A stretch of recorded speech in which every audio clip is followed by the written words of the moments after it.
Yeah, very good morning to you. Thank you. If you've just joined us, we'll be with you until midday today, broadcasting live from Johannesburg here in South Africa. I'm with Evan Jansen. I'm with Elvis President, mind you. And with Evan Jansen, of course. Kendall Makamata standing in a naughty corner with us today. No, it's okay. I'll take the naughty corner anytime. It brings the sports. Good on you, mate. Interesting focuses we have today, Elvis. Interesting focus. You heard about Blue Monday. Today, we focus on Black Monday. Yeah. Civil society activists have called on ordinary South Africans to show their collective anger with the country's political situation by joining the Black Monday marches today, the 3rd of April. Now, that call was sparked, as you know, by President Jacob Zuma's reshuffle of the cabinet. Interesting view why we put this forward, because on social media the country is completely divided. Some are saying mobilize revolutionary, while on the other side some are saying, why didn't you mobilize for when the banks colluded? Why didn't you collude for Marikana, for instance? Why don't we mobilize for any of these others? But cabinet reshuffle, and we should all be mobilized. So Issa Demeni, we can mention them all. There's a number of them that you didn't mobilize Keep for. tweeting us on that question. South Africa divided over the Black Monday movement. Of course, there are some sort of protest week ahead of us. We will keep you informed as to that. But Elvis, today was D-Day with regards to grants, wasn't it? Yes, we were looking forward to this particular day. We were told by the president that we shouldn't look forward and crucify Batabile Dlamini beforehand, because the grants will be paid on the 1st of April. Well, it started to pay on Saturday already. On Saturday already, millions of people have already had, well, they have the money put in their bank accounts at first. And secondly, of course, millions more are now starting to pick up from the Sassa pay point. So we ask you the question, has Batabile Dlamini been vindicated in the Sassa debacle? It's a fair question. Some of us were told well beforehand, don't judge, don't judge. Well, Elvis, what does the numbers say? 72% Eben are saying no, she's not vindicated as yet. Well, she's still got to answer. And of course, the rest of you are saying no, but you can keep them coming. There's 155 votes, and keep them coming, and we'll read them as we continue. But there's also comments, Eben. Marawai Jacob says, yes, according to her boss's expectations, she's been vindicated. Lagaza says, Icon! No. Why he removed Pravin Gordhan and left Batabile Dlamini behind after the chaos that she caused? That one from Lekasa. Temba Tlaki Chabangu says, Newsroom, yes. Batabile Dlamini, yes, she's been vindicated, is what he's saying. Well, these are some of your comments. You can keep them coming. We'll read them as we continue on the Twitter handle at SABC Newsroom, as well as on the Facebook page. So please do comment as well as vote for us. Yeah, it should be a busy news day ahead. Don't miss anything. We'll be with you with an update throughout the day. But let's go to the headlines first.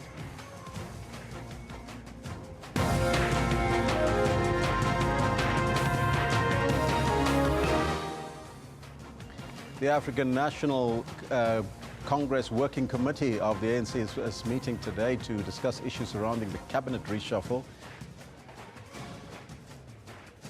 Social Development Minister Batabile Dlamini will this morning visit Sassa pay points in Mpumalanga and Gauteng. And over 200 people have been killed in a Colombian mudslide.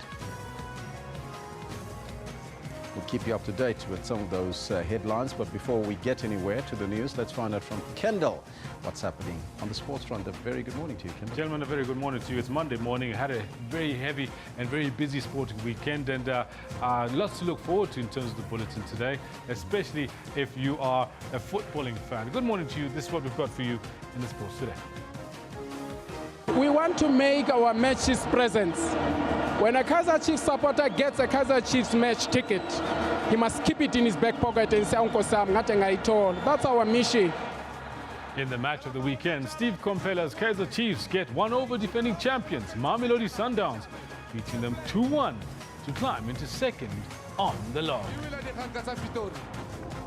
And South Africa's Richard Murray stamps his authority on the triathlon world, claiming his 3rd consecutive title at the New Plymouth Triathlon World Cup on Sunday. The evergreen Roger Federer defies Father Time, beating Rafael Nadal in the final of the Miami Open to win his 3rd Sunshine Double at the age of 35. He wins in Miami for a 3rd time in his career. show. Stick around for this. At about 10:40, I'll bring you this in more detail. But for now, it is back to Elvis's questions. Thank you, Kendall. Top story this morning. South Africa is facing a crisis. That is how the ANC Chief Whip, Jackson Mthembu, has described the cabinet reshuffle. Mthembu says he has placed his faith in the upcoming National Working Committee and the NEC meetings of the African National Congress. I'm quite convinced that they will meet and deal with the crisis facing South Africa today. A crisis? Not everyone shares that sentiment. However, it has put the ANC in uncharted waters. At least 3 members of the ANC's top 6 have publicly opposed the president on the reshuffle. And now there's a push for the party's highest decision-making body between conferences, the NEC, to deal with the matter. Top 6 have made these utterances. We will have the structure of the ANC called NWC and NEC meeting to reflect. In fact, they themselves have said that this structure must meet. They themselves. They have said these structures must meet so that this matter is dealt with expeditiously. Mthembu says the outcomes of those meetings will give ANC MPs direction on the faith of the president. However, on Twitter, the ANC Chief Whip has opposed the president's move, saying Pravin Gordhan and Mcebisi Jonas's crime is protecting the public purse, further fueling speculation that there are attempts to capture treasury. The three top officials of the ANC, Mkhize Kwete and Cyril Ramaphosa, said the list of changes that the president presented to them was not an ANC list. And ultimately, people say, really, if you believe that you have a corrupt president, you have a corrupt administration, you disassociate yourself with it. At this point, no minister or ANC MP has hinted at resigning at the decision of the president. NWC will be meeting here at Luthuli House. The question is whether the likes of Jackson Mthembu will be able to persuade President Jacob Zuma to reverse his decision. But then again, over the past 2 years, South Africa has already had 4 finance ministers. Can the country afford a 5th reshuffle in Treasury? Aldrin St-Pierre, SABC News, Johannesburg. Now, the Speaker of the National Assembly, Baleka Mbete, says she will set a process in place which will enable a debate on a motion of no confidence in President Jacob Zuma. The request was submitted by the Democratic Alliance following a cabinet reshuffle by the president. Mbete cut short her working trip to Bangladesh. With Parliament currently on recess and MPs only due back at the beginning of May, Baleka Mbete will have to consult the Chief Whip of the ANC and the Leader of Government Business, Cyril Ramaphosa, before scheduling the motion. But she says opposition parties' submissions are receiving top priority. I will therefore, as of today, begin a process of consultation contemplated in the rules in the consideration of the request submitted. I envisage that the consultation should be concluded as soon as possible. Once the consultation process is concluded, my office will duly write to all the parties involved to advise them of the outcome. ANC members should not abstain. They have to vote with us. Some political parties, including the EFF, have said they're rallying ANC MPs to help oust the president. But some political analysts say even if the motion goes ahead, it's unlikely those MPs will turn on Zuma. It is highly inconceivable that the ANC will give the opposition the initiative to remove its own president. In fact, if ANC members were to do that, to vote with the opposition to remove the president, they would have actually destroyed the ANC far much more than what President Zuma is being accused of right now. So from my perception, as much as some people may be uncomfortable with President Jacob Zuma, as members of the ANC, they would rather do it from within themselves, within the processes and structures of the ANC, rather than submitting to the initiative of the opposition. But journalists were more interested in Mbete's take in her capacity as ANC chair what her position was on the president's reshuffle. 3 of the ANC's top 6 have so far spoken out against the removal of ministers and claimed they were not consulted. Have you spoken to anyone in the top 6? And we would really like to get your sentiment with regard to what's happened in the country over the past couple of days. I'm still to hear what was going on, including what happened that we ended up all speaking like that. And when I have a full appreciation of that, maybe I can comment. The ANC's National Working Committee will meet on Monday, where it's expected the cabinet reshuffle will feature prominently. Griselda Lewis, SABC News in Johannesburg. Now, dozens of people have taken to social media platforms to express shock and confusion following a tremor, which is reported to have been felt in areas here in Gauteng, including Ferndale, Randburg, Kempton Park and Tukkies in the Randfontein in Johannesburg. Other affected areas are Klerksdorp and Potchefstroom in the northwest, as well as Bultfontein and Hoopstad in the Free State. They say the tremor lasted a few minutes. Let's go abroad now. Families and rescuers have been searching desperately through mud-plastered rubble for victims of flooding and landslides in Colombia that have killed more than 254 people, injuring hundreds and devastating the entire neighborhoods.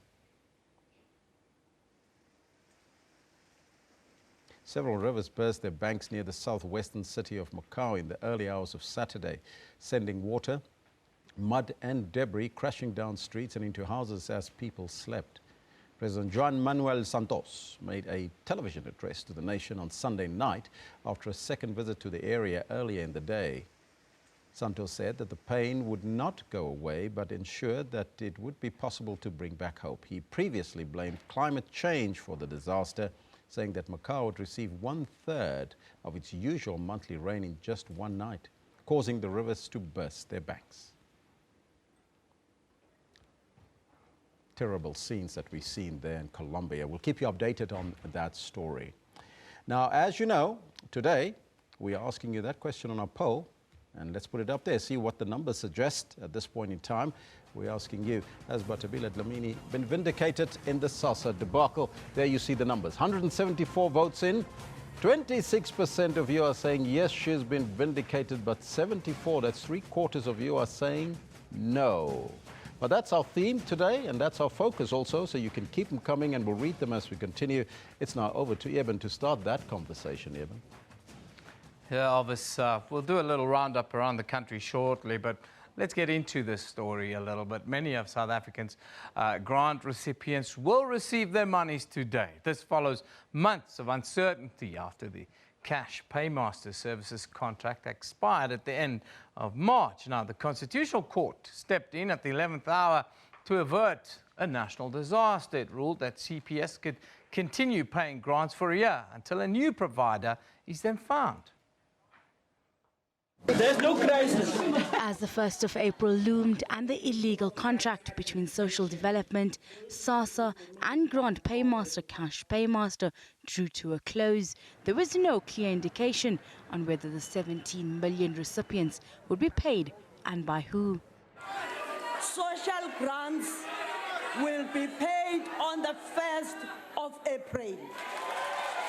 As April began on Saturday, there's been a collective sigh of relief as almost 6 million grant beneficiaries received their monies. I was scared. I didn't think I'd get the money, but now I have it. We were very worried we weren't going to get our grants, but I'm very happy now that we're going to get it. On Monday, the remaining millions are expected to be able to access their funds. We are going to start paying within our pay points because our pay points are operational during the week. And normally we would pay about 4.3 million people through the pay points. We've got about 9,973 pay points around the country. Social grants will also increase this month. The elderly and the infirm can expect an additional 90 rands. Hasina Gori, SABC News, Johannesburg. Meanwhile, the Minister of Social Development, Batabile Dlamini, was in Soweto's grants payment point, and this is what she had to say. Government worked very hard to ensure that everyone receives their money. And secondly, the Constitutional Court judgment also assisted us a lot, and more particularly because this is a right enshrined in the Constitution, and most of the time social development work relates a lot with the Constitution and the Bill of Rights. We had paid out 3.3 billion, and we made or processed 6 million transactions, and therefore this means that a number of our people already have their money. And one other thing that we want to emphasize is that our beneficiaries must know that we are going to do our work up until the 21st. We're going to follow our schedule, and they know that on their last month's slip, they do have dates of receiving their grants. Yeah, of course, today is D-Day for the pay point. Of course, social grant payouts have been rather smooth over the weekend. That's if we look back, and if that's anything to go by. Now today, they say it will be another blissful day. Although many social grant beneficiaries remain concerned, the ministry said they're pleased with the process up until now. Now, to find out a little bit more, our reporter Mweli Masilela is at Kanyamazana in Mpumalanga. He's at one of the Sassa pay points. He's with the Social Development Deputy Minister, Henrietta Bogopane Zulu. Very good morning to you, Mweli. Just set the scene for us there before you do your interview. Mweli, you are live with me, my friend. Well, he's not ready yet. Let's continue with our broadcast until maybe we'll be ready with a deputy minister a little bit in a short while to give us that update. Anyhow, we'll move on. Let's take a look at what's on social media right now. We'll start with the hashtag Black Monday. Yes, South Africa's divided. People are wearing black to show their concern over what they call the state of the government, but it seems tweeters are completely divided about this initiative. There are also said to be many marches across the country this week in light of this. But will they be able to mobilize the people? Well, the views are varied today. Queen Ollie says so people have made this Black Monday a racial thing. This racial division is just so tiring, she says. Can't we just unite for South Africa's sake? Also, Colleen says, where will you say you were when your children and grandchildren read about this time in the history books, asked Colleen. Then this earth tremor is trending. Apparently this tremor was felt very early this morning across Johannesburg. If you felt it, send us a tweet. Then, just to recap one of the sporting highlights from the weekend, the strongest, biggest and bravest set out to compete at the Ironman event. It was a beautiful day. Ben Hoffman smashed a course record with a sub-8 hour finish in 34 degrees Celsius. Now, in other news, further afield, a landslide in Colombia has killed more than 200 people in a devastating natural disaster. Rescue teams are working long hours to ensure the safety and rescue of those trapped. Then a fire was captured in a high-rise building in Dubai. If we look at that picture. Anyhow, we're having a little bit of a Monday, it seems. But let's go down to Mpumalanga, where Mweli is standing by with the Deputy Minister of Social Development, Henrietta Bogopane Zulu. Very good morning to you, Mweli. Just set the scene for us before you get into the interview there. Good morning to you, Ibn. You'll know that since the 1st of April, the process of paying out social grants started.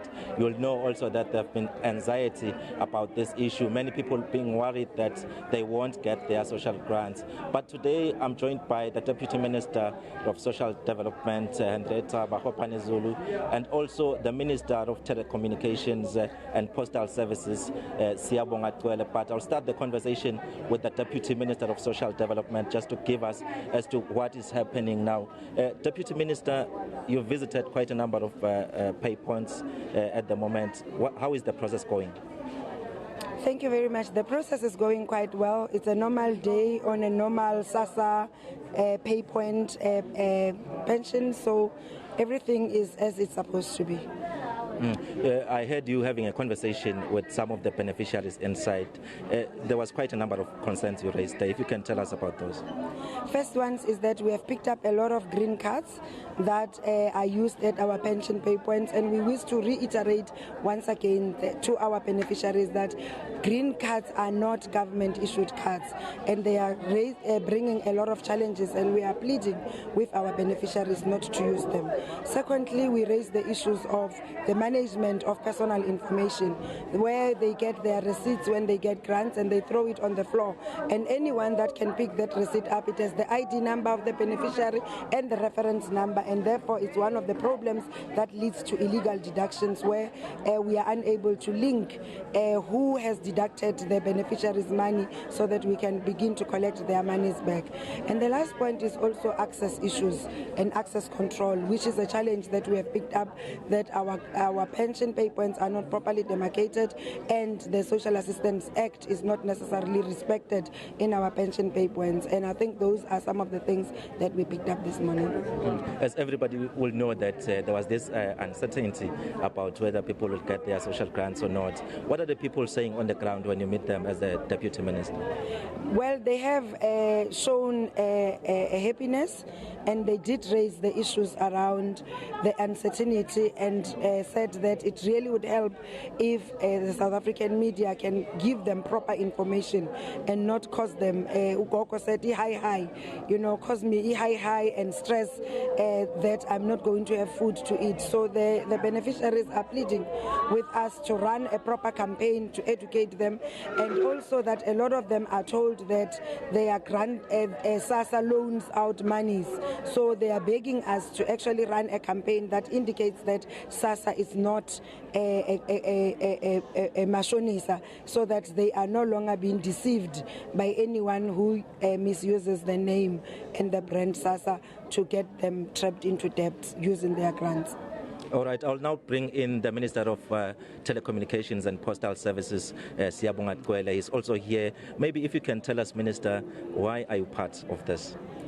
We are part of this important event as part of the ANC government, to be part with our 17 million beneficiaries. We are here in these pay points so that we can look if there are any hiccups, if there are any challenges, so that we can resolve those challenges quickly, so that our people who are so vulnerable, including our children, the elderly, and those living with disability, will continue to assure them that the ANC government will continue to make sure that they get their grants in time and in the correct amounts. Well, Minister, we've heard that the post office, there's a possibility. Is that going to happen? What is your position? Our position as government is that, yes, due processes will have to be undertaken by Sassa, and what we can say, we'll have to follow those processes of Sassa, and as government we are working with Sassa to make sure that they complete those processes on time, so that we don't face another period of anxiety, as court has decided. The post office, of course, as a state entity, is also ready to contribute and assist Sassa in whatever mechanism they deem it necessary to assist them. They are ready to assist with Sassa with the handover of the payment of the grants.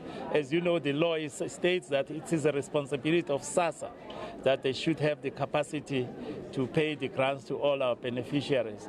All what we are here today is to assure the people that as the court has ruled, there will be a continuity in payment of the grants from now until April next year, and even after April next year, we will continue to build the capacity of the state to be able to pay these grants on time to our beneficiaries.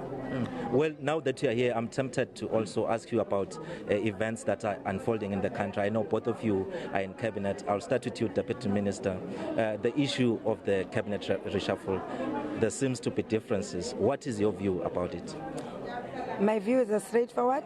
There's a constitution of this country that invests certain powers to the president, and I cannot be a deputy minister that stands up and questions what the president does when he implements the responsibilities that the constitution has given him and when he leads as the head of state. So basically, are you saying that those who are saying are unhappy about that decision are out of order? No, I'm not saying that. I'm saying the president is at work implementing his responsibilities, and I think we need to, as a constitutional state, respect the privileges that the Constitution bestows on a head of state and create the space for him to exercise that right. Minister, I'll also bring you in. What is your view about this? Of course, South Africa is a constitutional democracy with a very clearly demarcated responsibilities to the executive and to the president as a head of executive. As a minister, it's just a privilege to me to be appointed to be a minister.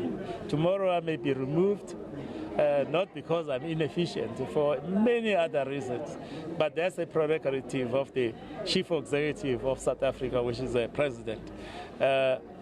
My take on it, I'm sure the leadership of the ruling party will be addressing also these matters. There's nothing constitutionally wrong for the president to change any cabinet.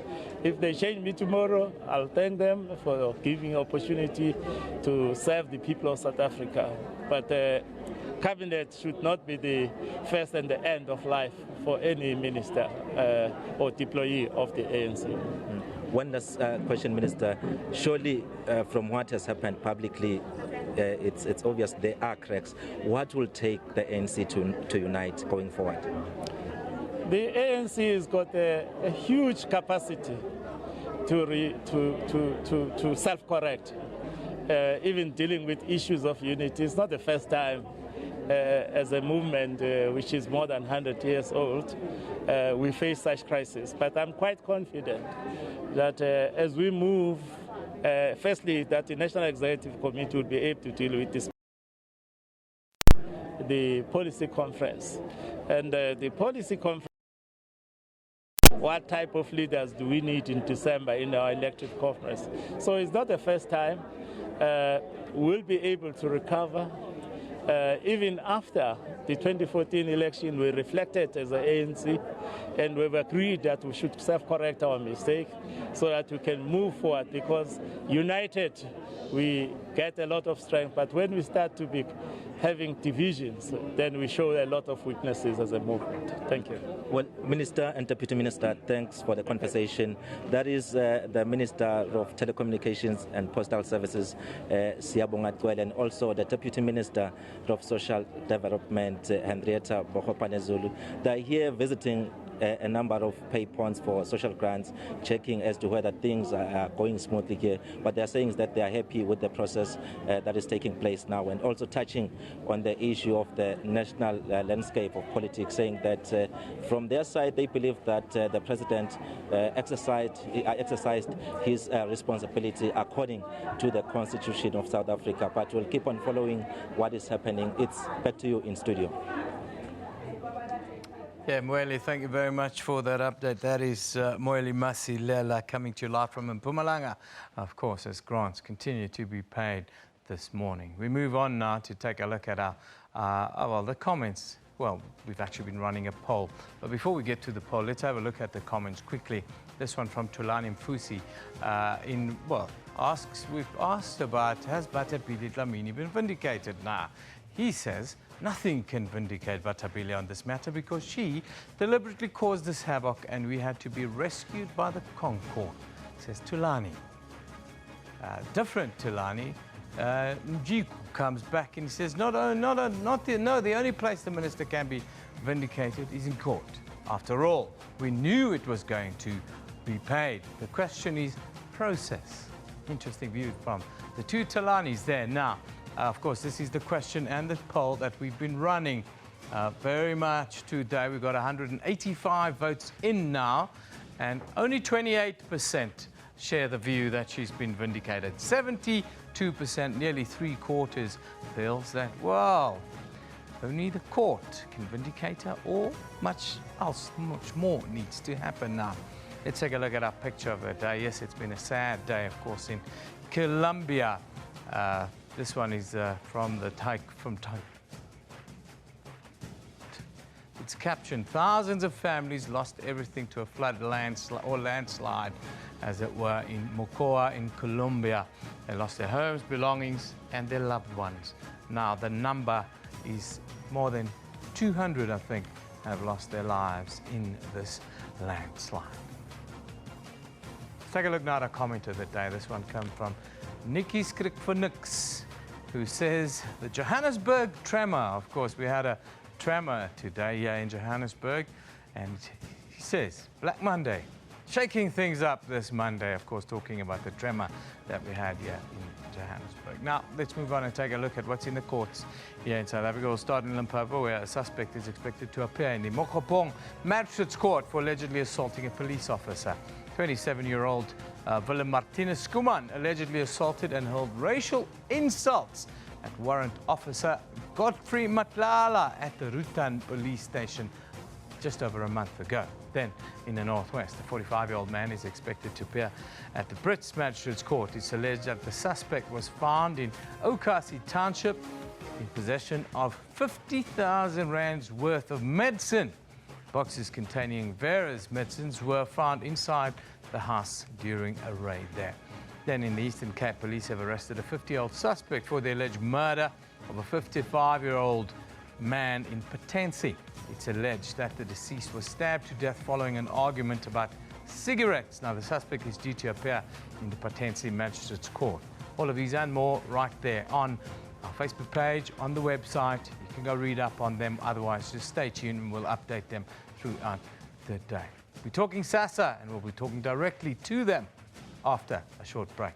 Don't go away.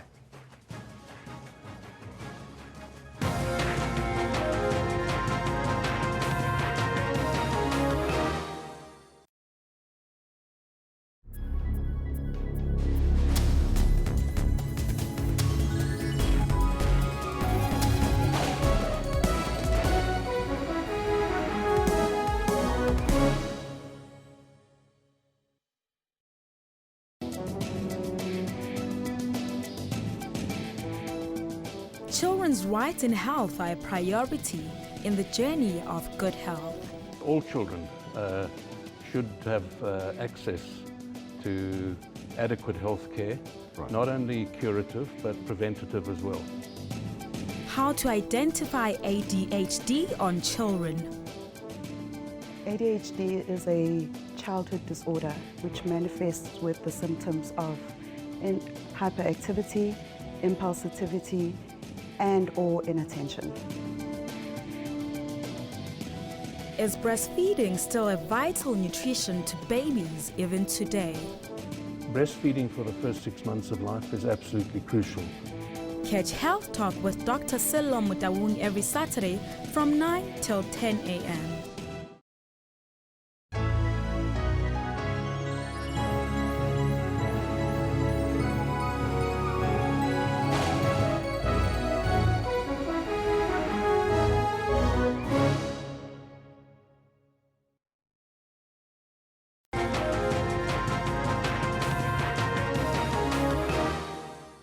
Now, last month, it seemed as though around 17 million grant beneficiaries here in South Africa would not be getting their payments due to the expired contract between Cash Paymaster Services and the South African Social Services Agency, Sassa.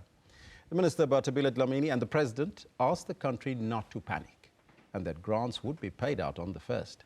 Millions of people, as you know, rely heavily on government's monthly social grant payments for survival. For most, They receive an old age grant of 1,510 Rand and child support of 360 Rand per child, which supports an entire family sometimes or supplements the household income. However, despite the deemed crisis, the deadline was met with ease on Saturday already. Today is expected to play out just the same. Joining us in our studio is Sassa's Head of Communications, Paseka Lesatsi. Ms. Lesatsi, a very good morning and welcome back. We ask you to return on this day to tell us what is currently happening. But first and foremost, what I would like to check with you, some of the things that happened during the course of the month on the run-up to the first. Can we call today a success of all the troubles and the tight deadlines that you were faced with? Good morning, Elvis, and good morning to the viewers at home as well. But in any case, as an organization, I think we must be able to say we are happy so far. You know that there have been problems. We're up on Saturday in Cape Town just to check if things are going very smoothly. But so far, we can say that we are satisfied that things are going according to plan. We believe so far 3 million beneficiaries has already been paid. Yes, definitely. In fact, we have gone past 3 million. Because remember, on Saturday, it's people who are getting their money only through the banks and so on. Today, it's people who are getting their money through the pay points. So we think by the end of today, tomorrow, we'll have a picture of how many people have their money so far. Now, there was a huge uproar about this crisis. Do you think that South Africans overreacted and preempted a catastrophe, or did the agency get saved by the court's decision? Not necessarily, Elvis. I think what we need to do is to understand some of these particular processes. But the other thing that we need to do is to be alive to the fact that beneficiaries, just like me and you can just imagine if our employer is not certain whether they're going to pay us or not, we will definitely panic. So we must not blame the beneficiaries for panicking. We must understand, but I think we could have done better as an organization. Talk to us about the process in the run-up to the 1st of April and what happened during that process. Basically, we were actually instructed by the Concord to present to them reports every 3 months, which we have done. But however, one of the problems which we encountered was that there was not necessarily an agreement in terms of what is that we must do to ensure that the payment take place on the 1st of April. But obviously, like we know that with such a big contract to make sure that beneficiaries get paid, there will be those competing business interests. So we think everybody wanted to play in the space. However, we must apologize because it caused a very huge anxiety to the beneficiaries. And from where I stand, it's Monday today. I'm very much happy. We had to, all over the country, Sassa officials have been dispatched to make sure that if there's any problem encountered, we are able to report it at the Ops Center so that everybody is happy in the country. Is it all systems up and running? Because we were told at that point in time that in the run-up to the 1st, cash paymasters needed 12 days in order to make sure that the payment is done on the 1st. So was that all sorted? Everything was sorted. Everything was done in time. But however, we think it's important for people to understand that there are certain processes which we need to comply with as an organization. And we are not going to be put under pressure, Elvis, just to make sure that certain things are done. We need to make sure that we stick to the prescripts of the law. So I think we understand that the anxieties of people will be there. But besides, people are businessmen. And they also want to make sure that their situation is taken care of. But at least when we go to bed tonight, we'll sleep comfortably to knowing that our old people have been taken care of. Now, making sure that all people are being taken care of, Eben is standing by to find out, because we're going around the country and do a roundup of all the places, some of the pay points. Now, Eben, it's over to you to check what is happening in some parts of the country.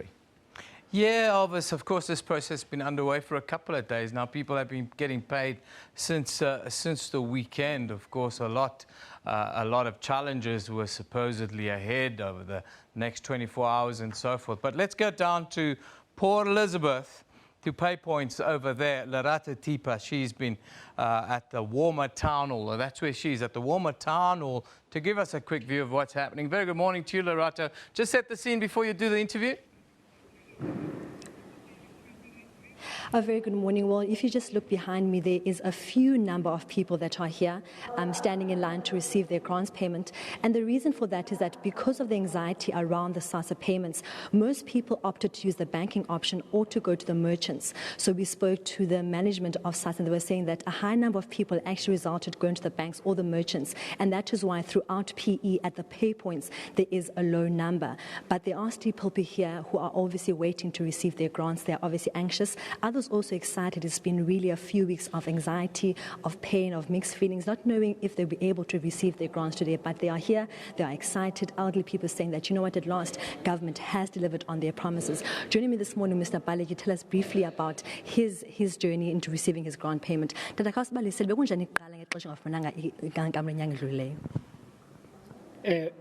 Kule nyanga ipheleyo okufa kwabendodla sifumene kakuhle kakubekho ngxaki kodwa ke phambili phaa into ebisihlupha kakhulu kukuhlala kakhulu sifike apha sihlale kakhulu ufike late kwaye kwinyanga ezilandelayo ke bazama uyilungisa kufika elana noko sayifumana ke inkamnkam yethu kakuhle.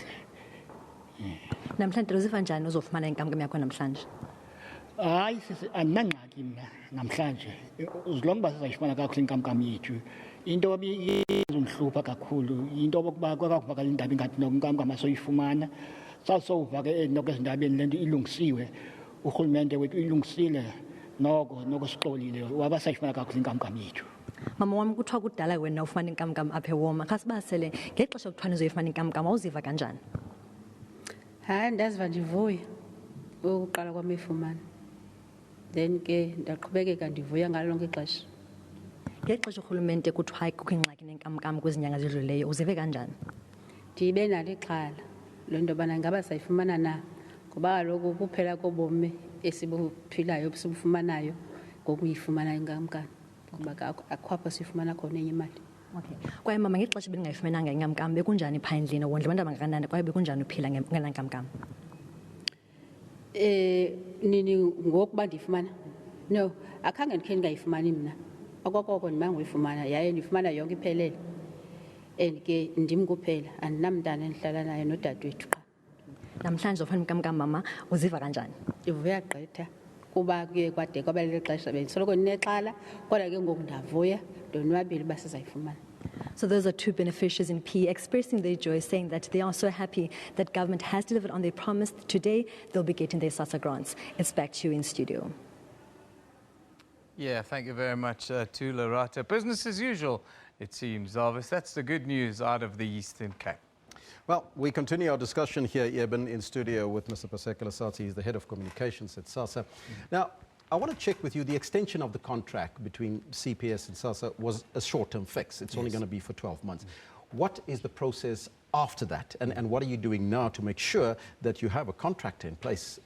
No, I think, Elvis, what we are going to do, because remember, it's only the 3rd of April today, the Concord has directed us to report to them every 3 months in terms of progress. Yeah.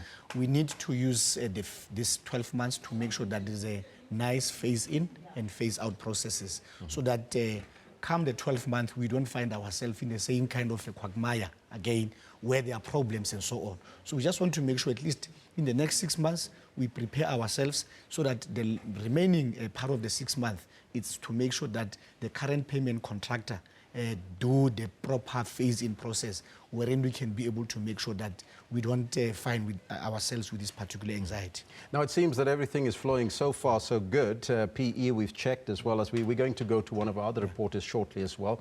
But it's very interesting to note that the Deputy Minister and the Minister of Telecommunications are together today at one pay point. What does that suggest? Let's not preempt what it says, Elvis. But obviously, I think you know that there's a post office issue at play, which we have to interact with, because it's also easy to make government-to-government business. But I think the two political principals have made it very clear that they support each other as colleagues.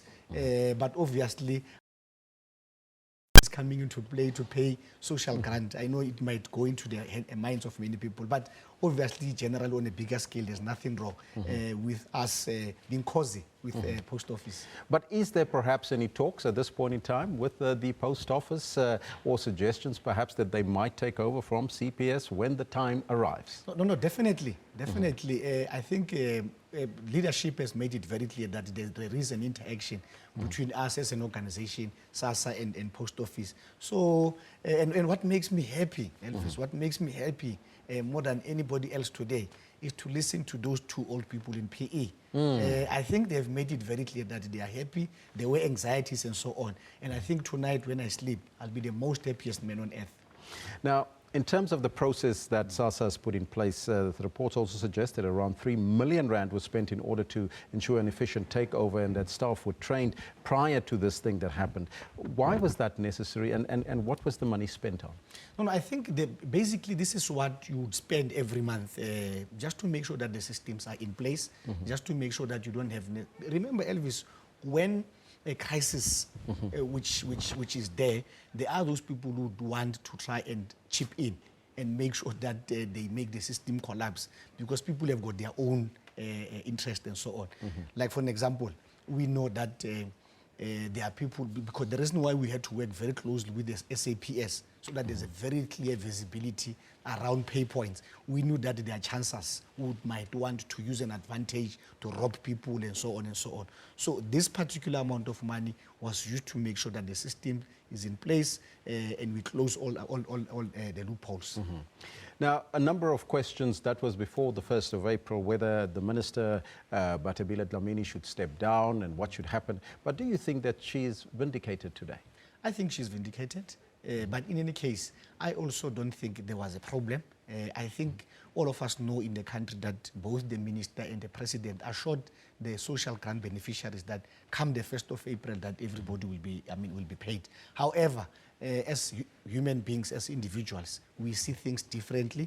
There are those who would feel very strongly that she's not vindicated and they've got their own reasons why they would say that. But there are those who would say she made a commitment that come the 1st of April, everybody will be paid. And this has happened, as promised by both the minister and the president. So I think it's up to the viewers at home, it's up to the South Africans to make their own analysis and arrive at their own conclusion. But from where I stand, I think in terms of the promise that we said, I was here 2 to 3 weeks ago, and I said, come the 3rd of April, I'll come back to the studio just to come and talk about this thing. And this is the product which we are delivering to the South African population. Mr. Lasasi, thank you so much for keeping your word and coming to join us again and giving us an update. We're going to cross to some more pay points to find out exactly what's happening and what's going around in the country. So thank you very much for joining us. That was Sassa's head of communications here in studio with us, keeping his word, Paseka. Let's now go over to Eben to find out what else is happening around the country. Eben? Well, Elvis, where are we right now? Are we crossing live? Okay, well, let's take a look at what's on our Facebook page right now.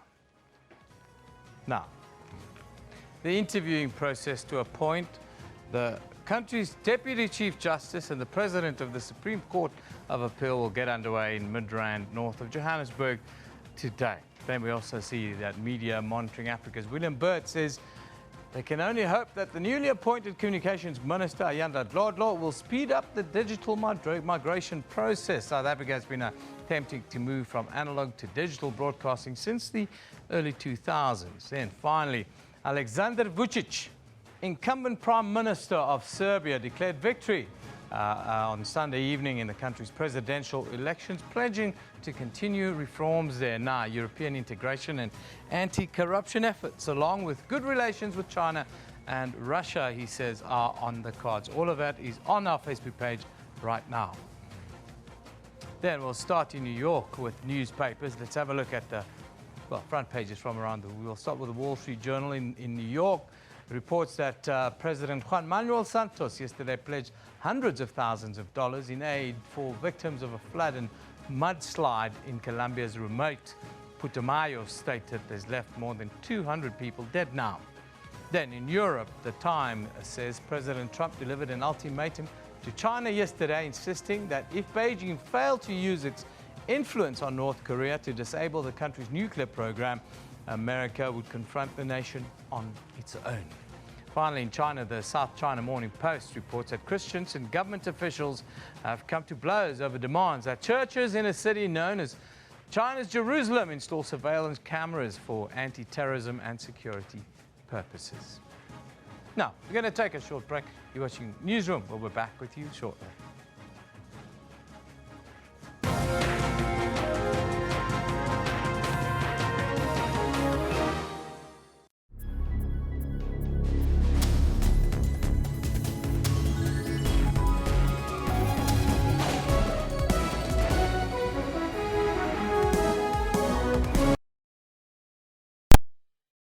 Zuma says that the country's security agencies will seek new and more effective ways to fight crime. Crime, as you would appreciate, depends on the circumstances. This narrative that South Africans are xenophobic, we don't necessarily agree with it. This group of Bangladeshi shop owners everything. I'm like totally destroyed. I can't see what I'll do, where I'll go. Rescue workers are still searching for the body of a 5-year-old boy who fell into an old mine shaft near Boksburg in Ekurhuleni. Tensions remain high, with thousands of community members refusing to clear the scene until the boy is found.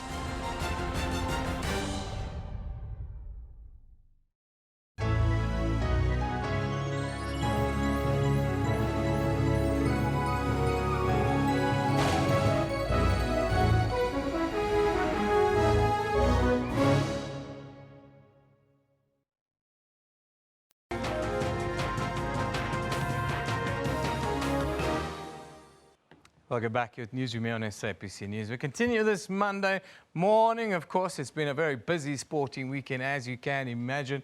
Of course, Roger is back in full swing by the looks of it.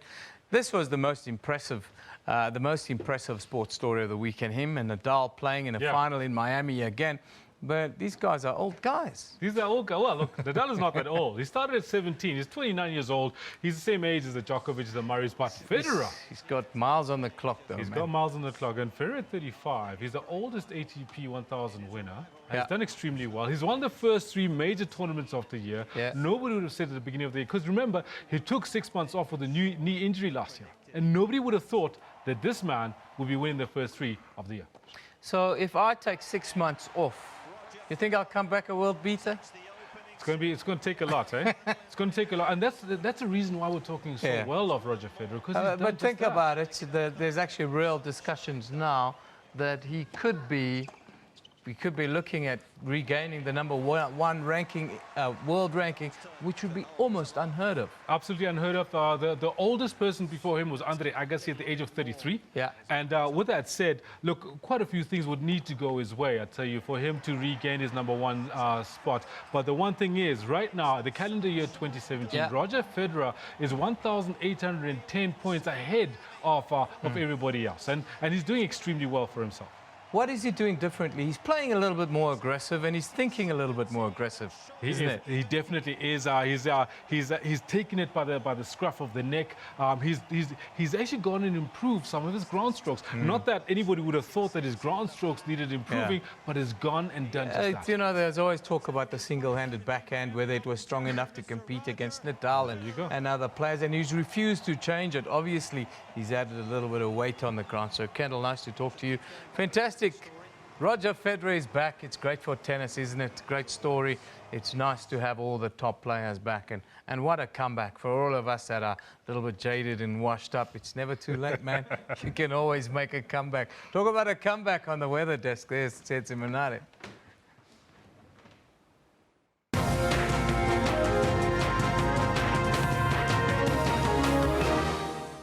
Hi there, welcome from the weather desk. We've seen some hot temperatures in South Africa, especially if you're going to be along the northeastern regions and also towards the Northern Cape province. In fact, those hot temperatures could lead to veld fires as well. So please be careful. You can see this red shade here. That's a warning indicating possibilities of veld fires. Otherwise, a fine and warm day is expected for South Africa up until the cold front comes through. So by tomorrow, you should see it just a cooler temperatures for the Western Cape province and rainfall by Wednesday in the same province, and then by Thursday moving towards the Eastern Cape. And hopefully for us by Friday, Saturday, temperatures should also start dropping here over the Highveld and towards the Limpopo Valley. Otherwise, the rest of Africa, it's expected to be rainy over the usual places, the central parts, and also along the coastal regions, and do expect a hot day. Take a look at these temperatures that I mentioned. Upington 38, 33 for Pretoria, and Polokwane at 31 degrees. For all those heading towards Madagascar, as well as the northern parts of the SADC regions, expect temperatures between 24 and about 33 degrees. So the temperatures are quite varied there. Windhoek 28, and then again, rainy weather right through Rwanda and Tebe in much of Uganda, as well as over Burundi. Do expect maximums of about 25 degrees. Juba over South Sudan is at the 38, and then clear conditions for much of the Sahara Desert, with a bit of rainfall expected for the northern interior between today and tomorrow. So that's what you should expect along those parts. Hot weather for El Fasher, Khartoum, as well as over Luxor. That's where I leave it for the weather, but there will be more later. Stay tuned.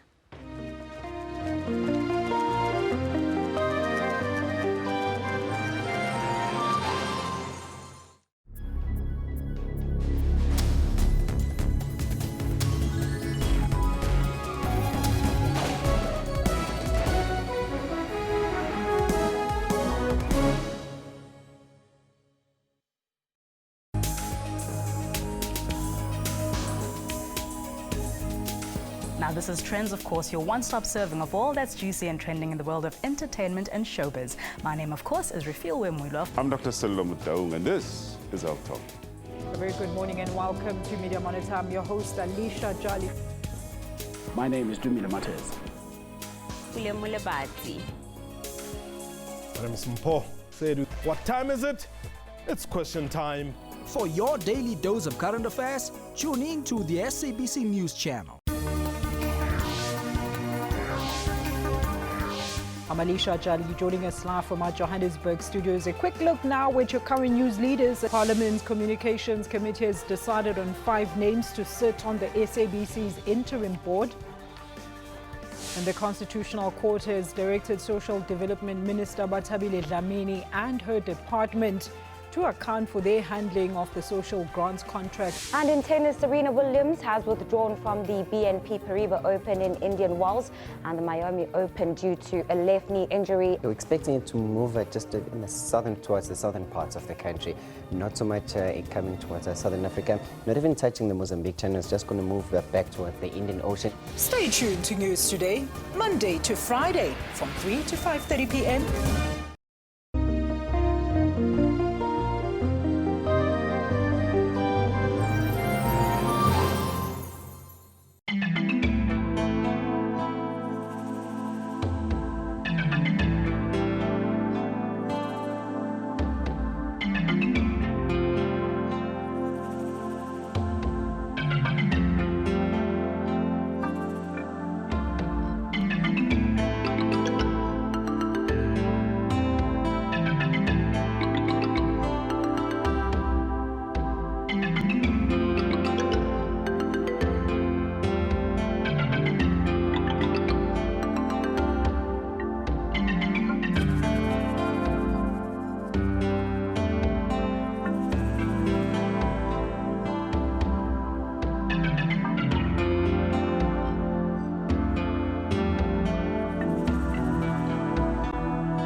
Welcome back, everybody. Very good morning once again. 10 o'clock Central African time. I'm with Kendall Mahamati. Very good morning to you, Kendall. Very good morning. It's a very interesting Monday morning that we wake up to today.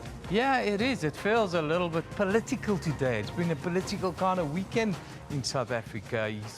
And of course, it's the Monday morning of the grants. It's Grants Monday, and that seems to be going smoothly until now. It's been looming large for a few weeks now. Yeah, no, and of course, the world was going to end today if we followed mainstream media. That didn't end. People are not going hungry. People are accessing their money. So that's the good news. Of course, we've been through a very turbulent little period with regards to politics, with regards to a reshuffle. So much so that people want to organize themselves. We call it a Black Monday. Black Monday. Well, that's what we put forward to you. Black Monday. Now, the country's divided because people are saying, you didn't march, we didn't organize ourselves for Marikana, we didn't organize ourselves when the banks colluded and devalued the rand. But now that the rand's going down after cabinet reshuffle, we must mobilize. So people are divided, and there are different views on this on social media. Let's continue the discussion around that, because that's why we're here. Your tweets are very important, Kendall. Yeah, Tabuso Heshe comes in with Black Friday, now Black Monday. No, we do not need such a gesture of solidarity for our country. Firm but fair, he says. Umzolise, he says, Black Monday, these are noble campaigns to revive and awake the conscience of my ANC. Failing to usher an alternative come 2019 elections, I think Umzolise is what you're referring to. Now, Offense weighs in with, indeed, it's a dim day for the rand. I'm just crossing my fingers that inflation can be averted. It's hard being a South African as it is. Yep, Offense. Phoenix says, Newsroom, yes, we are. Some people want to complain, but are not willing to do anything. And Phoenix, that's at the heart of it, because does South Africans, do we get off our couch and do we go and fight for what we believe are our rights? Or have we lost that culture? What does Lebogang say? Lebogang comes in with Newsroom. I'm in support of Black Friday. Black Friday. I think you're talking Black Monday today, Lebogang, but we know where your mind is right now. You mean today. Those who allege or blame white monopoly capital do not love this country. Maybe they want Gupta monopoly capital. Yeah, there's a multiplicity of views, of course. Malibongwe Manyonya says, Newsroom, it seems like this is not about the president's reshuffle the cabinet, but it's about one person who must be protected, says Malibongwe. Talking about, of course, Black Monday. We're also running a poll on the other big story of the day. Now, of course, grants are being paid. 205 votes are in, Kendall, and on the question is, has Batabile Dlamini been vindicated? The majority of our viewers are saying no, she hasn't. 71% are saying no, she's not been vindicated. There's more to the story than just grants being paid, whereas 29% are just happy that the grants have been paid and saying yes, Batabile Dlamini has been vindicated. Yeah, this one from Tabiso Lepoto. He says, no, she's not vindicated, not enough. Earlier we saw, they said only the courts can vindicate her. Mzalisi comes in. And he says, Batabile Dlamini is not vindicated. It's our official Sassa responsibility to discharge payment of grants. It's not a favor. It's not a favor. There we go. Tulani Mfusi says nothing can vindicate her on this matter because she deliberately caused us havoc and we had to be rescued by the Court. Well, keep tweeting us, keep interacting with us, keep telling us what you think. This is Newsroom. That's what we do. That's what the show is all about. Let's now take a look at our top stories.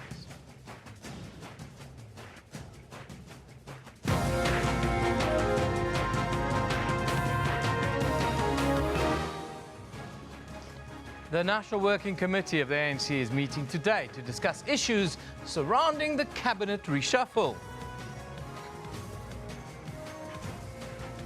Social Development Minister Batabile Dlamini visits Sassa pay points in Mpumalanga and Gauteng today. Abroad, more than 200 people are now confirmed dead in a Colombian mudslide. Those are our top news items. Let's go over to Kendall for more. Yevon, thank you very much. This Monday morning, it's been very interesting, what with all the results coming out of the weekend. Yes, it's a big political day, but it's also a big sporting news morning. Good morning to you. This is what we have for you today. We want to make our matches presence. When a Kaizer Chiefs supporter gets a Kaizer Chiefs match ticket, he must keep it in his back pocket and say, Uncle Sam, that's our mission. In the match of the weekend, Steve Kompella's Kaizer Chiefs get one over defending champions Mamelodi Sundowns, beating them 2-1 to climb into second on the log. And South Africa's Richard Murray stamps his authority on the triathlon world, claiming his third consecutive title at the new Plymouth Triathlon World Cup on Sunday. And the evergreen Roger Federer defies Father Time, beating Rafael Nadal in the final of the Miami Open to win his third Sunshine Double at the age of 35. He wins in Miami for a third time in his career. All this and more in more detail we've got for you at 10:40. Be sure to stay with us, but do stay with us because Evan has got the news. Yeah, thank you very much, Kendall. Very good morning to you if you have just joined us. South Africa is facing a crisis. That is how ANC Chief Whip Jackson Mthembu has described the cabinet reshuffle. Mthembu says he has placed his faith in the upcoming National Working Committee and NEC meetings of the ANC. I'm quite convinced that they will meet and deal with the crisis facing South Africa today. A crisis? Not everyone shares that sentiment. However, it has put the ANC in uncharted waters. At least 3 members of the ANC's top 6 have publicly opposed the president on the reshuffle. And now there's a push for the party's highest decision-making body between conferences, the NEC, to deal with the matter. Top 6 have made these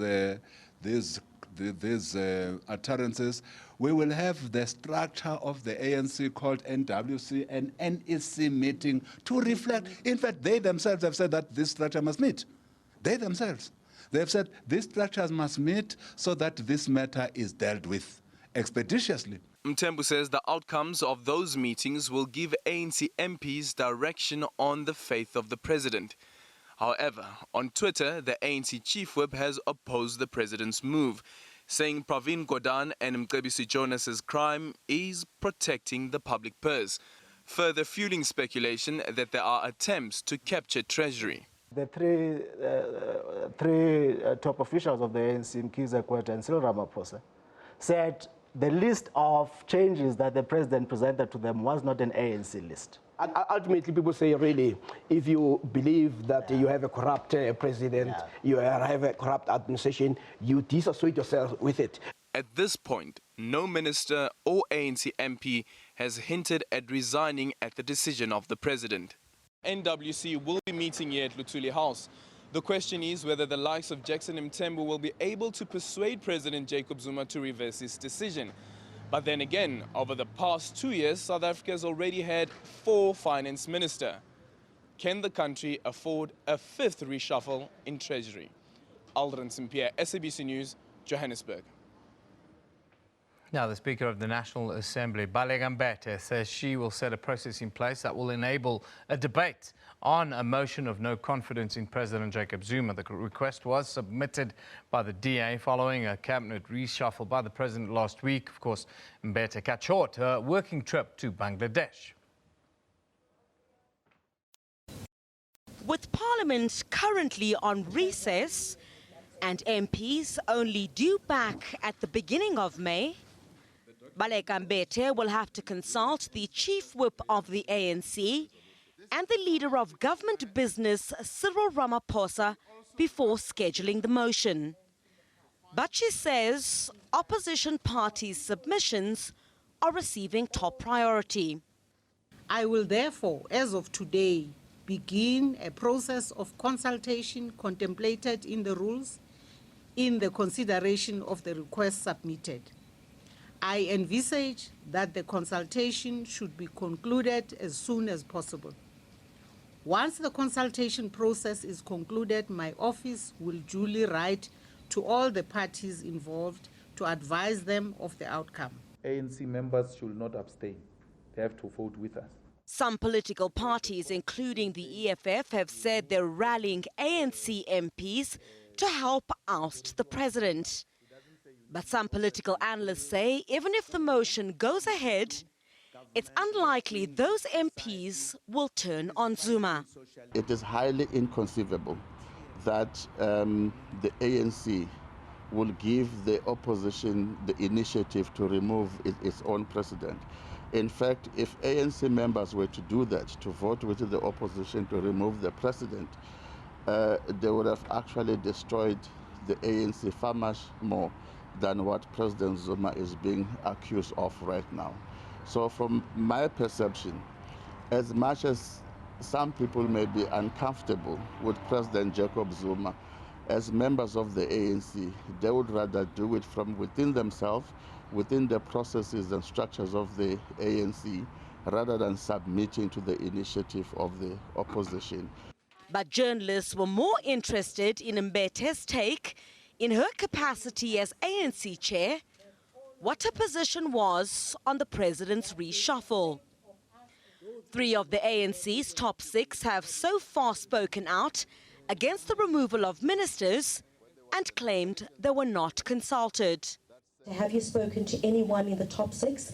And we would really like to get your sentiment with regard to what's happened in the country over the past couple of days. I'm still to hear what was going on, including what happened that we ended up all speaking like that.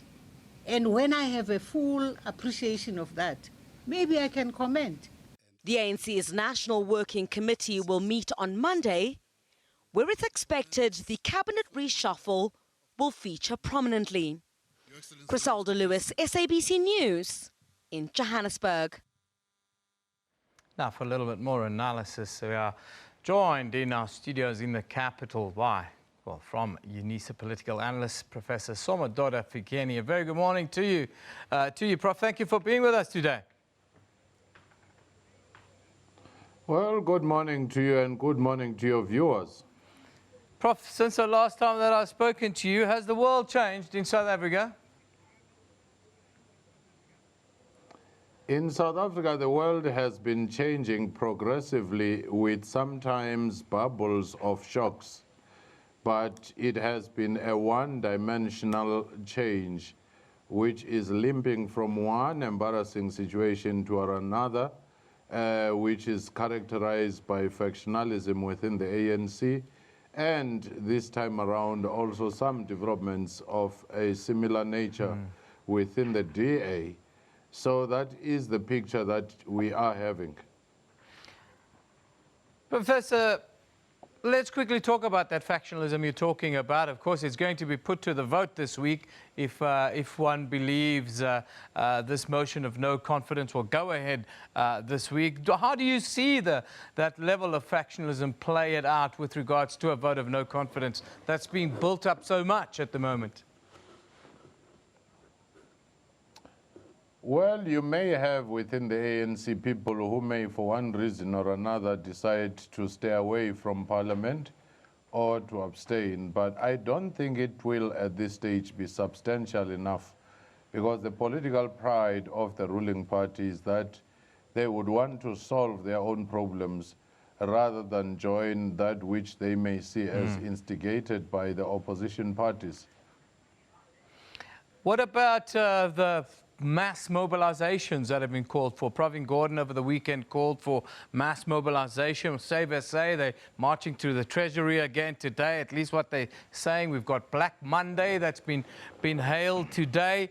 Are we likely to see more of these kind of actions in South Africa, or are South Africans simply not politically as engaged as we might want to think? We will see more and more of these, and we may even see instances of disruptions or efforts to disrupt the engagements by the president or those very close to him.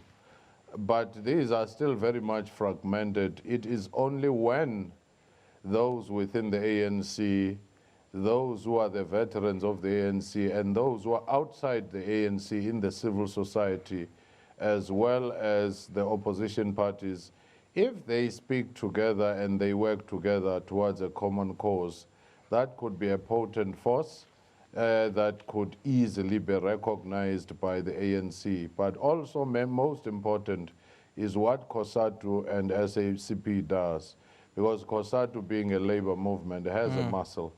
to mobilize at short notice. But if those are not yet on board, or they speak in turns, or they are not united in their efforts, then again, you'll see this as a long drawn process characterizing 2017. Yesterday we saw Jackson Mthembu saying, and we ran it in the news today, that South Africa is in a crisis. Do you agree with that sentiment? And secondly, there's an important ANC-NWC meeting today. What is your expectation of that meeting?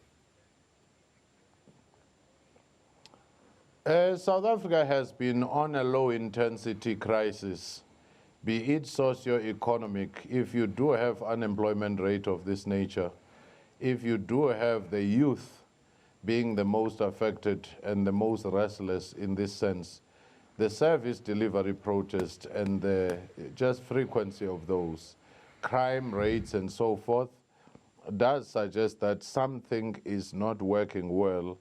Worse still is when the law enforcement and our system of criminal justice seem to be entangled in some of the leadership squabbles. And our political leaders and the state capacity to deliver has compounded the whole thing. So to that extent, there's been a low-intensity crisis characterized by moments as dramatic as we saw last week, but generally they're stable in a sense. And when the top six meets, I don't think much can change. Perhaps when you do have the NEC meeting, or you have a parliamentary caucus of the ANC meeting, you may have some more dramatic engagements rather than the top six, because the top six, they are where they were last week. They may simply stiffen their positions. What about the tripartite alliance? We've seen a lot of toing and froing over the last week since a reshuffle. The SACP especially vocal against what has been going on. Where's the alliance right now, and what does it mean heading into 2019's elective conference in December?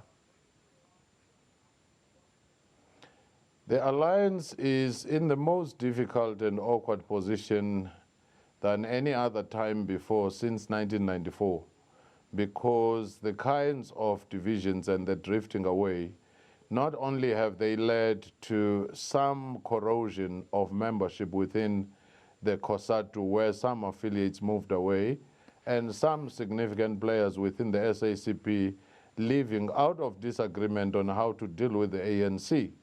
And now you have seen COSATU calling for the deputy president to become the president, and also you have heard the SACP calling for the president to stand down. And some affiliates have joined that. We have not been in that particular space in a long while. Of course, going to Polokwane, you had unity of SACP and COSATU. But in this case, because of the protracted nature of this challenge, it has led to COSATU losing a massive number of its affiliates. It has led to the ANC having breakaways twice, the EFF and COPE before, and SACP threatening to go it alone. Finally, of course, the man in the hot seat, the man who's been placed in the hot seat has been Malisi Kigaba. He's the new finance minister. There seems to be a trust deficit with regards to this appointment here in South Africa. How does he overcome that, and what do you think he has to do in the short term? Well, I do think that he started well by giving assurances, but the only thing, though, that he may have to reconsider refraining from, if he leads what might be seen as a factional onslaught at a political level and still play the role of being Treasury Ministry, which is very sensitive and has to reach across different divisions, then he may find himself drawn more into the political space and be seen as such. He has the experience from public enterprise. He has the experience from home affairs. But the only area of deficit is the perception that the Treasury being changed to his hands, it's because it is preparing to make it easy for those who wanted to access state resources by mere fact of being close in proximity to the president or those around the president, that now they are going to get it easy, or even SOEs, that they are going to get it easy now. That's the space where he has to build trust and give solid assurances that everything will be above board and transparent. Dr. Fikeni, thank you very much for making our interview today. That's Professor Somadoda Fikeni. He's from the University of South Africa. He is one of our leading analysts, political analysts that is in the country. Now, we move on. Many of South Africa's grant recipients will receive their monies from today. This follows months of uncertainty after Cash Paymaster Services contract expired at the end of March. Now, the Constitutional Court stepped in at the 11th hour to avert a national disaster. They say it ruled that CPS could continue paying grants for a year until a new provider is found. As the 1st of April loomed and the illegal contract between Social Development, Sassa and Grant Paymaster Cash Paymaster drew to a close, there was no clear indication on whether the 17 million recipients would be paid and by who. Social grants will be paid on the 1st of April. As April began on Saturday, there's been a collective sigh of relief as almost 6 million grant beneficiaries received their monies. I was scared. I didn't think I'd get the money, but now I have it. We were very worried we weren't going to get our grants, but I'm very happy now that we're going to get it. On Monday, the remaining millions are expected to be able to access their funds. We are going to start paying within our pay points because our pay points are operational during the week. And normally we would pay about 4.3 million people through the pay points. We've got about 9,973 pay points around the country. Social grants will also increase this month. The elderly and the infirm can expect an additional 90 rands. Hasina Gori, SABC News, Johannesburg. Meanwhile, the Minister of Social Development, Bata Bili Dlamini, herself was in Soweto. She was at the grants payment point there, and this is what she had to say. Government worked very hard to ensure that everyone receives their money. And secondly, the Constitutional Court judgment also assisted us a lot, and more particularly because this is a right enshrined in the Constitution, and most of the time social development work relates a lot with the Constitution and the Bill of Rights. We had paid out 3.3 billion, and we made or processed 6 million transactions, and therefore this means that a number of our people already have their money. And one other thing that we want to emphasize is that our beneficiaries must know that we are going to do our work up until the 21st. We're going to follow our schedule, and they know that on their last month's slip, they do have dates of receiving their grants. Yeah, we can report that millions and millions of grants have already been paid since the first, that was on Saturday. Let's just have a look at our poll. You just heard the minister talking. Well, lots of interest in the minister herself.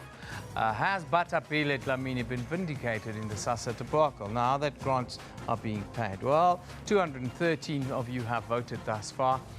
Only 29% in support, with 71% are saying no, she's not out of the woods yet. Of course, that's what the president said a little bit earlier in the week. He'll make that call as the grant payments continue. Now, millions and millions of people have already got their money, and many more are in queues right now and are getting paid. Now, our reporter, Lopanga Lamu, she's in Jababu in Soweto. where the Social Development Minister, Batabile Dlamini, visited the pay points there a little bit earlier. Very good morning to you, Lopang. Just give us a quick idea what's been happening there since this morning. Well, a very good morning to you, Ian, and to our viewers at home. Well, this is the second payout center that Minister Batabile Dlamini has visited today in Soweto to just, oversee how the 17 million beneficiaries, rather, are getting their money. Well, we've spoken to Minister Batabile Dlamini, ensuring that over 3 billion rand has been paid already to the 17 million beneficiaries. I've got with me some of the beneficiaries to tell us a little bit more about how they're feeling since, well, they've been panicked for a month. So thank you so much for your time. How are you feeling right now that you've gotten your money? I'm feeling all right. And I use that money for food, for everything I have in the house. So are you happy that you got your money, or were you scared that you would not, get your payout? I was scared, but today I'm so happy because I get that money. Thank you so much, Mami. And Mama, what are you planning to do with the money that you've received today?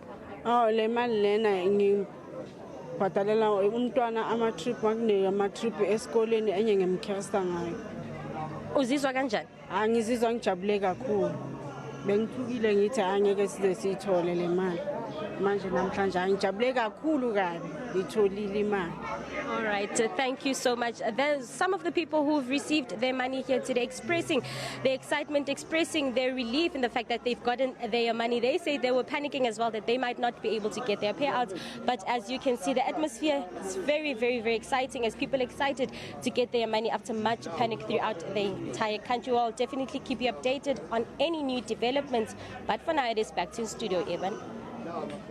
Yeah, thank you very much. That's Lopanga Lomu. She was live from Chabavu in Soweto giving us an update. As you can see, people are continually being paid. That's the good news here in South Africa, is that on the scenes as if families will not be going hungry, as the prophets of doom were telling us just over a week or so ago. Now, in light of the chaos during the lead-up to the social grant payments, which are successful now after all, Statistics South Africa decided to take a closer look into the use of these grants. Now, more than 17 million people in South Africa rely on grant payments of all kinds as their sole income or as a much-needed supplement to an already existing household income. However, last week, Statistics South Africa released a report that found that social grants for the elderly are more often than not being used to support their unemployed members of the extended family. Now, about half of South Africa's 4.5 million people aged 60 and above lived in households in which no one had a job. Now, joining us in studio is the Statistician General, Mr. Padi Lehotla. Very good morning to you, Mr. Lehotla. Thank you for being with us. Good morning, and morning, listeners. Just give us a quick idea. You're thinking with the need to conduct this research into the use of social grants, but what do you find? What was interesting that came out of the research, if I could put it that way?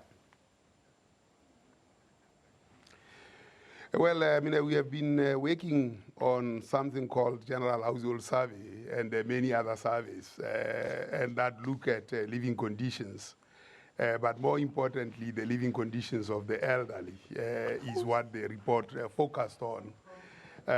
We found out that there are 4.5 million people who are elderly, who are 60 and above, suggesting that life expectancy in South Africa is increasing as that number is growing, as well as that 3.5 million of them are on social grants.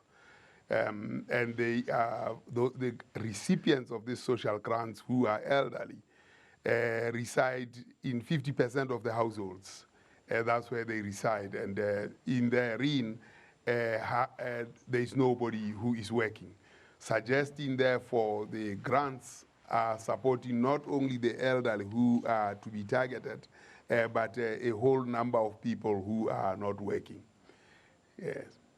That in itself must be concerning to you when one thinks about the elderly and the kind of needs that you have as an elderly person. Surely you need to think about buying medicine and look after your own well-being. But now you have to extend, or you have to support extended families. That can be very taxing on our elderly, can't it? Well, that's not concerning to me. I mean, I'm only concerned on the quality of the data. What the elderly have to do or not to do is none of my business.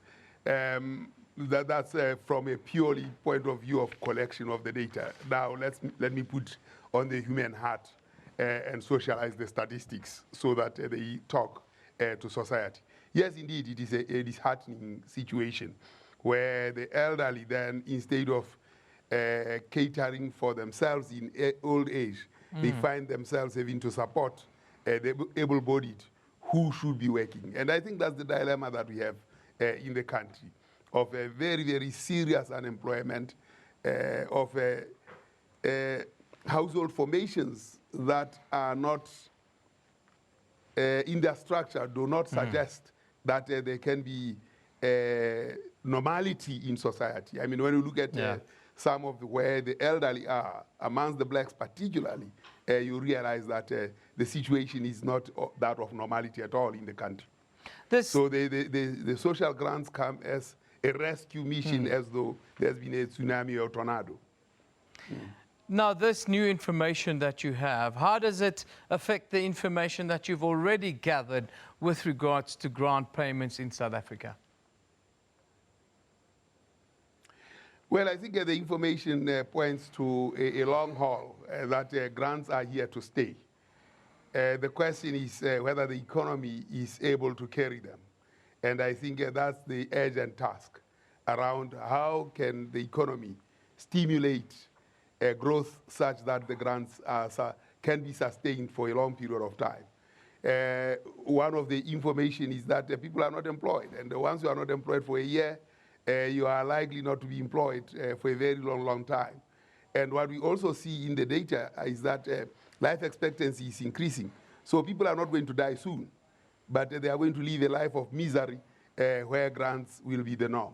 Now, how do you organize society around that? So there is a major crisis that we are facing. And that crisis is not going to end soon. Now, Mr. Lotla, I understand that shortly you'll also be, you're talking about unemployment, you'll be releasing your unemployment statistics, I think at 10:30 or just about now as we speak. Just tell us about, if you can, tell us about the unemployment statistics that you're putting forward. No, I cannot tell you about that. The only thing I can tell you is that I postponed that release. But the unemployment of the last quarter showed that the unemployment is still very high, 27%, which is terribly high. When we talk about grants, this one before I let you go, I know you can't let the cat out of the bag, but when we talk about the numbers that you, or the information that you've just received with regards to social grants and so forth, how can we now see where funds are needed most in South Africa, and maybe in a wider discussion, how does that look within the context of unemployment? Well, where we need to invest is in education. That's the only area, but unfortunately, as South Africans, we don't value education. And we ran a survey looking at what their priorities are. We are quite comfortable with the level of education and everything that is around education.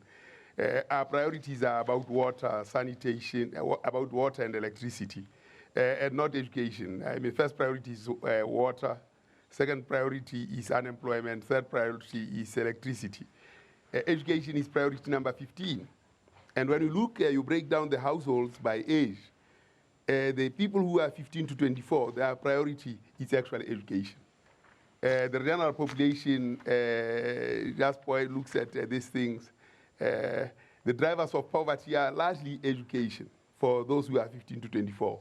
And those are the future, and they are articulating what they need. So when you see this fees must fall, you really understand the anxiety that drives these younger people who are seeing a very bleak future. And that's where the priority is. It's education and nothing else. Mr. Lehotla, thank you very much for joining us today. From the capital, that's the Statistician General here in South Africa, Mr. Paddy Lehotla, talking to us, well, about social grant payments and unemployment. And it seems as if a lot of our social grants are helping to feed the unemployed, in South Africa. Of course, a story now that has, that has Joburg talking, mind you. Dozens of people have taken to social media platforms to, express their shock and confusion following a tremor. Yes, the earth move. It's reported to have been felt in areas including Ferndale, Randburg, Kenton Park and Randfontein here in Johannesburg. Other affected areas are Klerksdorp and Potchefstroom in the northwest and Bultfontein, as well as Wipstad in the Free State. They say the tremor lasted a few minutes. Well, I didn't feel it here in Joburg at all. Moving on. Families and rescuers have been searching desperately through mud-plastered rubble for victims of flooding and landslides in Colombia that have killed more than 250 people now, injuring 100 and devastating entire neighborhoods. Several rivers burst their banks near the southwestern city of Mocoa in the early hours of Saturday, sending water, mud and debris crashing down streets and into houses as people slept.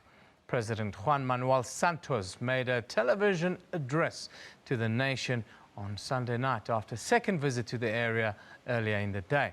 Santos said the pain would not go away, but ensured it would be possible to bring back hope. He previously blamed climate change for the disaster, saying Mocoa had received 1/3 of its usual monthly rain in just one night, causing the rivers to burst their banks. Rather sad story in Colombia. We'll keep you updated as it is expected that the death toll there will rise significantly still. We're going to take a short commercial break. You're watching Newsroom here on SABC News.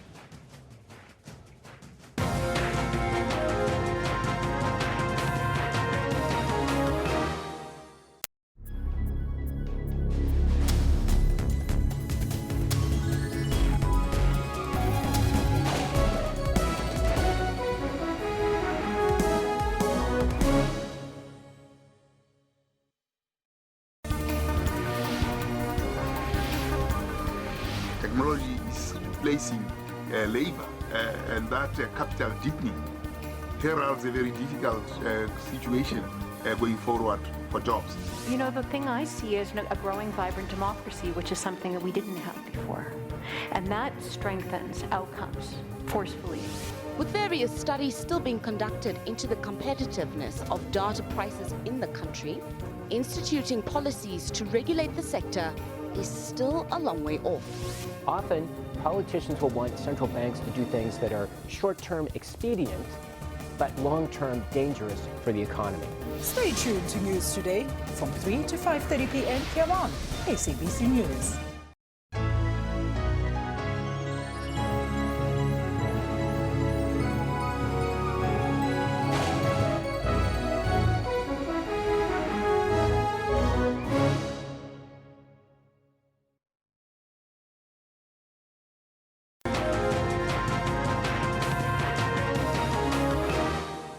Welcome back, everybody. You're watching Newsroom here on SABC News now.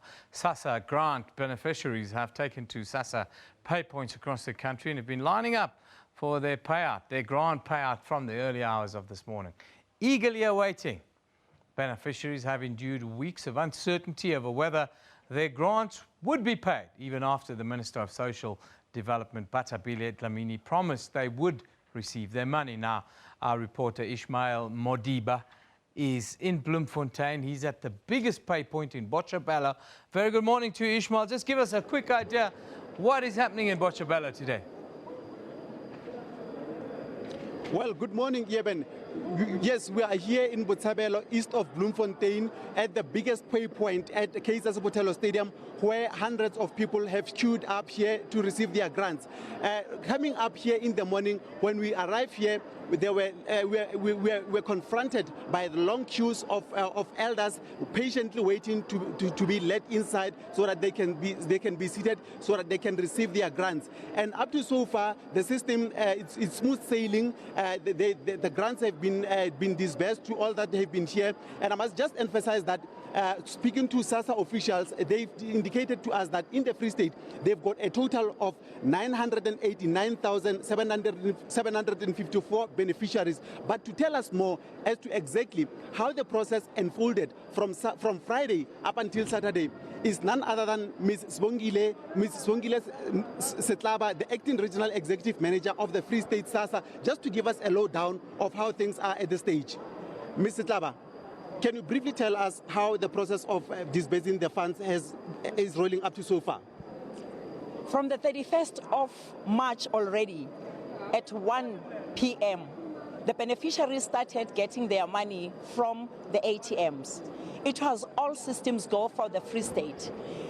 All the Sassa officials were spread across the Free State province to make sure that they took care of the beneficiaries to resolve problems if there were any. On the 1st of April, the merchant stores where Sassa beneficiaries usually get their grant money were spread across the province. By the end of the day, on Sunday, the 2nd of April, about 313,000 beneficiaries out of the 989 beneficiaries, 989,000 beneficiaries had already drawn their grant money. Today is Monday, and today all the pay points that are within the communities where people normally draw their cash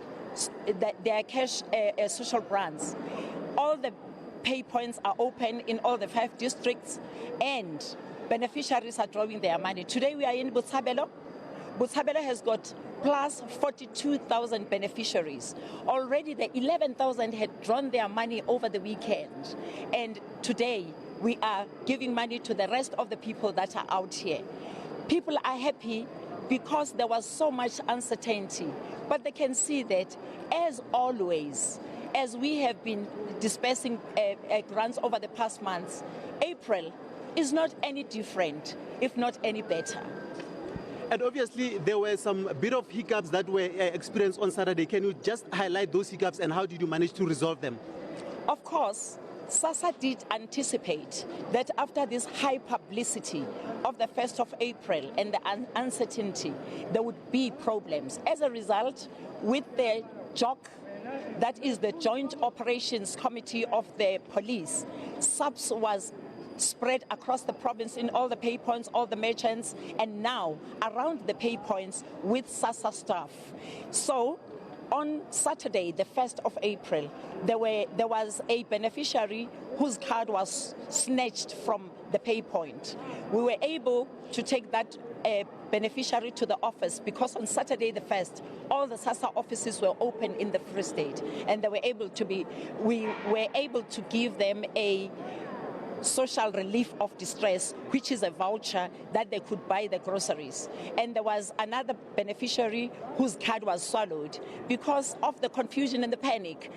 That beneficiary had forgotten his PIN number, and Sassa card is like any bank card. After 3 attempts, it was swallowed.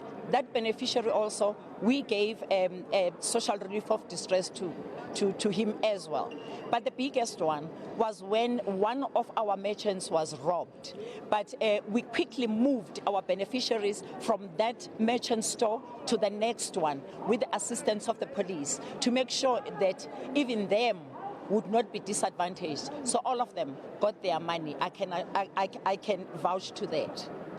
Well, even here, there you heard it. That is Ms. Swongile Setlaba, the acting regional executive manager of Sassa in the Free State, giving us the lowdown of how they started on Friday, Saturday, up until today. And they've highlighted that they will continue disbursing money up until Thursday. The only 2 days that Sassa will not be able to hand out money is on the Good Friday and the following Monday on a holiday. But everything is smoothly, it's running smoothly. And even the elders that we spoke to, they spoke about their excitement and their misunderstanding that were there, but everything has been allayed, and so far everybody seems to be happy at this particular point. And it's back to you in the studio.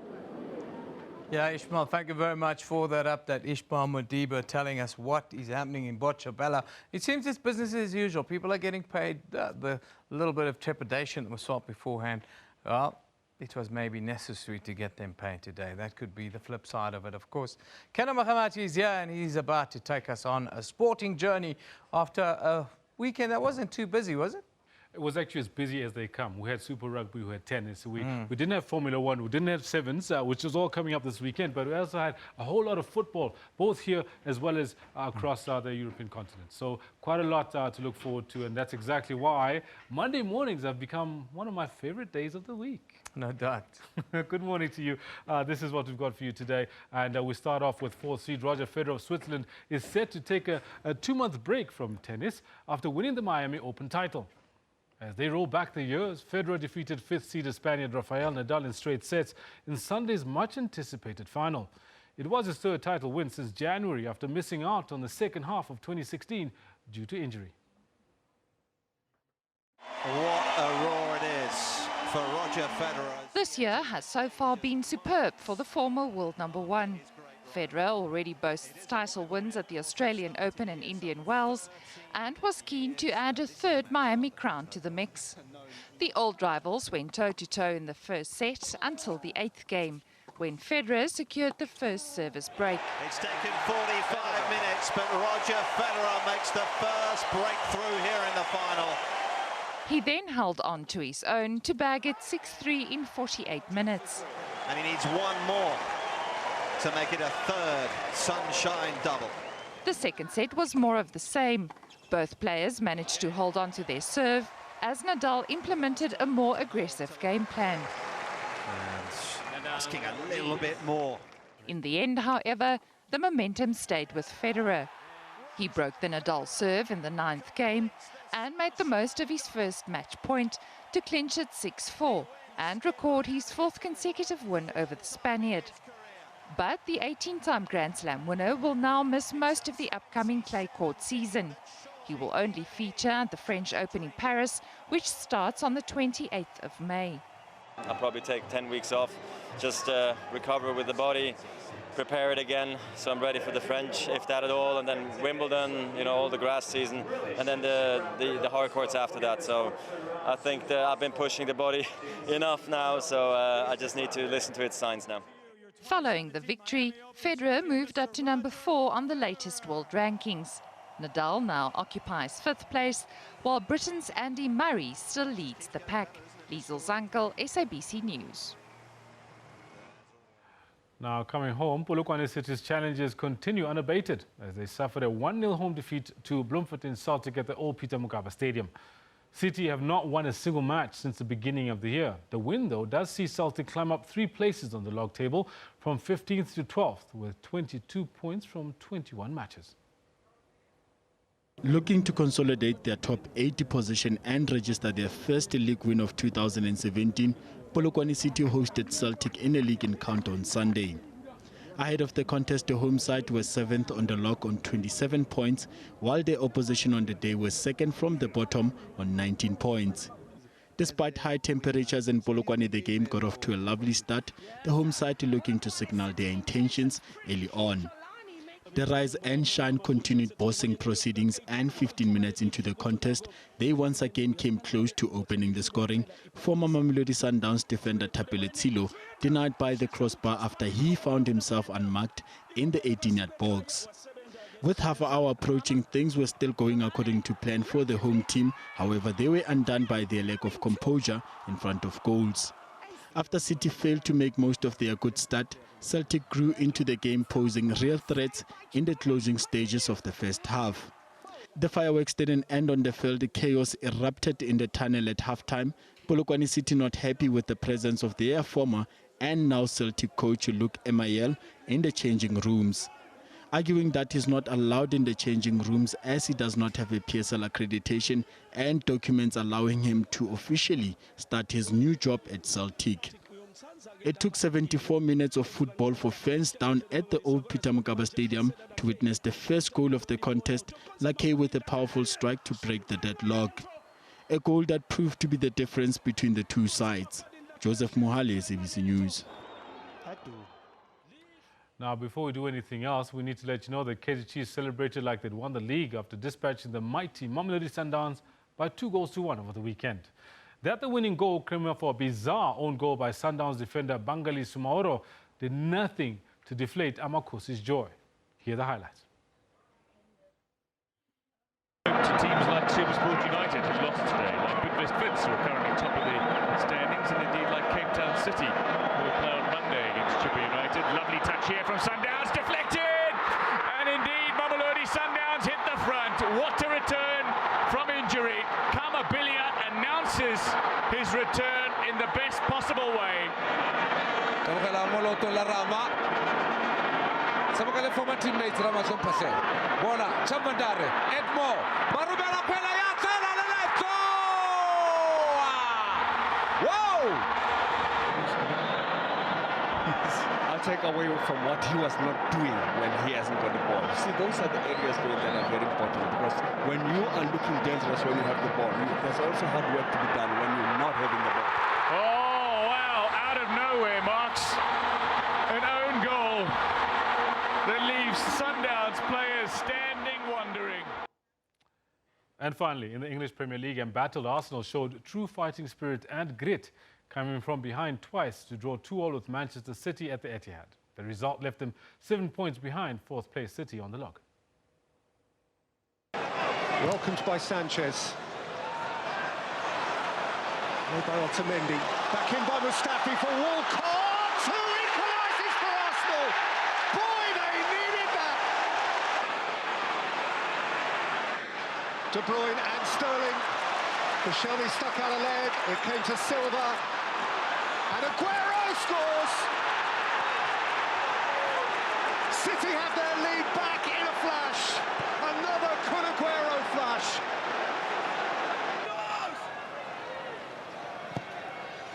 In by Ozil. And up got Mustafi. And it's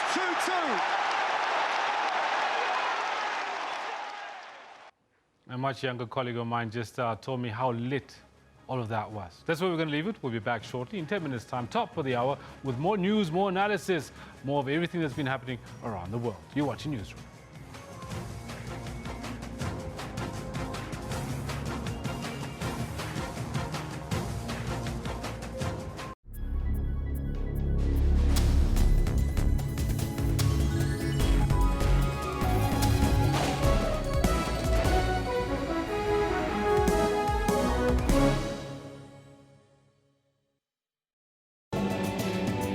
All right, we talk about a healthy lifestyle, but what is this healthy lifestyle? What we're talking about really is you are healthy in those 3 areas of life: body, mind, and soul.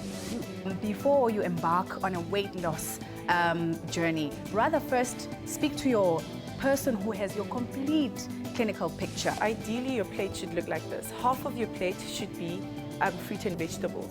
A quarter of your plate, starch. Quarter protein.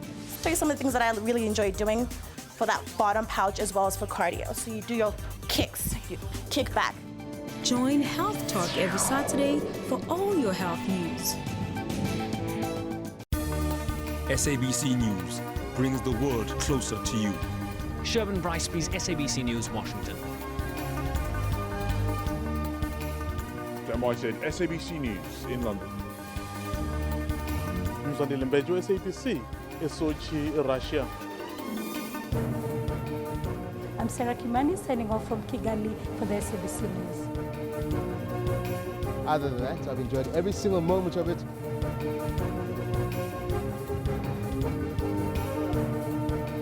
Crisalda Lewis, SABC News at Wits University. SABC News, Africa's news leader. Employees' pension fund is set to acquire a 5% stake in Kenya's power producer KenGen. The company says the sale of the 5% stake could have material effect on its shares trading on the Nairobi Securities Exchange. Last year, the company raised $264 million through a rights issue aimed at cutting its debt. An alarm is growing in South Africa as the livelihood of millions of people who receive 17 million social grants still hangs in the balance. Right now, Net1's Cash Paymaster Services administers the payment of grants, but its contract with Sassa comes to an end in April. Neither the minister nor the Sassa CEO were present.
I'm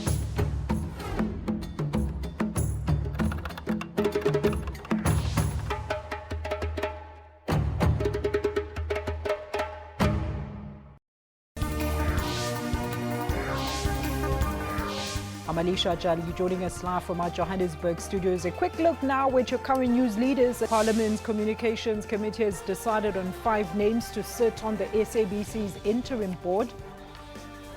And the Constitutional Court has directed Social Development Minister Batabile Dlamini and her department to account for their handling of the social grants contract. And in tennis, Serena Williams has withdrawn from the BNP Paribas Open in Indian Wells and the Miami Open due to a left knee injury. We're expecting it to move just in the towards the southern parts of the country, not so much coming towards southern Africa, not even touching the Mozambique channel. It's just going to move back towards the Indian Ocean. Stay tuned to News Today, Monday to Friday from 3 to 5:30 p.m.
We know it is Blue Monday, but they say today is Black Monday, the 4th of March 2017. Jumbo Africa, and a very warm welcome to the final hour. I'm Elvis Preslin. I'm Kendall Mahamad.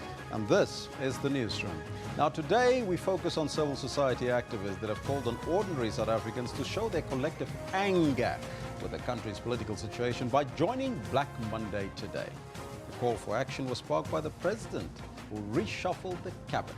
And that's why we're asking that question today, Ken. Absolutely. We'd like to find out from you, what are your thoughts on our Black Monday? We're asking you, South Africa is divided over Black Monday. What are your thoughts? That's exactly right. We want to know on the Twitter handle as well as on the Facebook page. But we're also conducting a poll on the many South African grant recipients who will receive their monies today. Some of them did already since Saturday. This follows months of uncertainty after the Cash Paymaster Services contract expired at the end of March. So let's take a look at the poll. Is the poll up there? Let's take a look at the poll. There you go. Interesting. 222 votes have come in, Elvis, and 72%. I'm saying no, Batabile Dlamini has not been vindicated in the Sassa debacle, because that's the question we posed to you. Only 28%, Kendall, are saying she has been vindicated. Been very consistent throughout the course of the day, between 70-71% saying no, that Batabile Dlamini has not been vindicated merely because the grants have been paid. All right. So let's see if there's any comments on that or not yet. Well, we'll take a look at the comments a little bit later. We'll come back to those. But right now, let's take a look at your news headlines.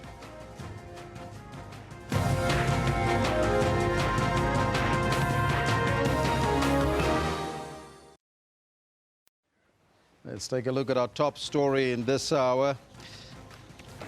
The African National Congress's Working Committee of the ANC is meeting today to discuss issues surrounding the cabinet reshuffle.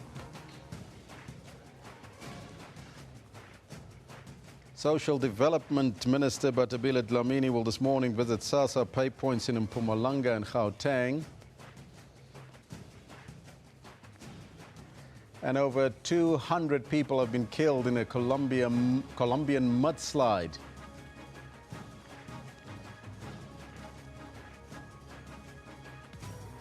Those are the pictures coming through from Colombia. Terrible sights there. But that's what we got for you in the headlines. Before we get to the news, let's find out from Kendall Makamate what's happening on the sports front. Elvis, thank you very much. Good morning to you. It's Monday morning. It's a beautiful Monday morning. Why? Because we always have lots of sports to catch up on and lots of sporting highlights and news from the weekend. And top of our pile for today is about the PSL. This is what we've got for you in the sports today. We want to make our matches presence. When a Kaizer Chiefs supporter gets a Kaizer Chiefs match ticket, he must keep it in his back pocket and say, Uncle Sam, that's our mission. The match of the weekend, Steve Compella's Kaizer Chiefs get one over defending champions Mamelodi Sundowns, beating them 2-1 to climb into second on the log. And South Africa's Richard Murray stamps his authority on the triathlon world, claiming his third consecutive title at the new Plymouth Triathlon World Cup on Sunday. The evergreen Roger Federer defies Father Time, beating Rafael Nadal in the final of the Miami Open to win his third Sunshine Double at the age of 35. He wins in Miami for a third time in his career. All this and more I've got for you later on in the Sports Bulletin. Be sure to stick around for it. 11:35 it's going to be. But for now, do stay with Elvis because he's got the news. Thank you, Kendall. Top story this hour. South Africa is facing a crisis. Now, this is how the African National Congress's chief whip, Jackson Mthembu, has described the cabinet reshuffle. Mthembu says he has placed his faith in the upcoming National Working Committee and the NEC meetings of the ANC. I'm quite convinced that they will meet and deal with the crisis facing South Africa today. A crisis? Not everyone shares that sentiment. However, it has put the ANC in uncharted waters. At least 3 members of the ANC's top 6 have publicly opposed the president on the reshuffle.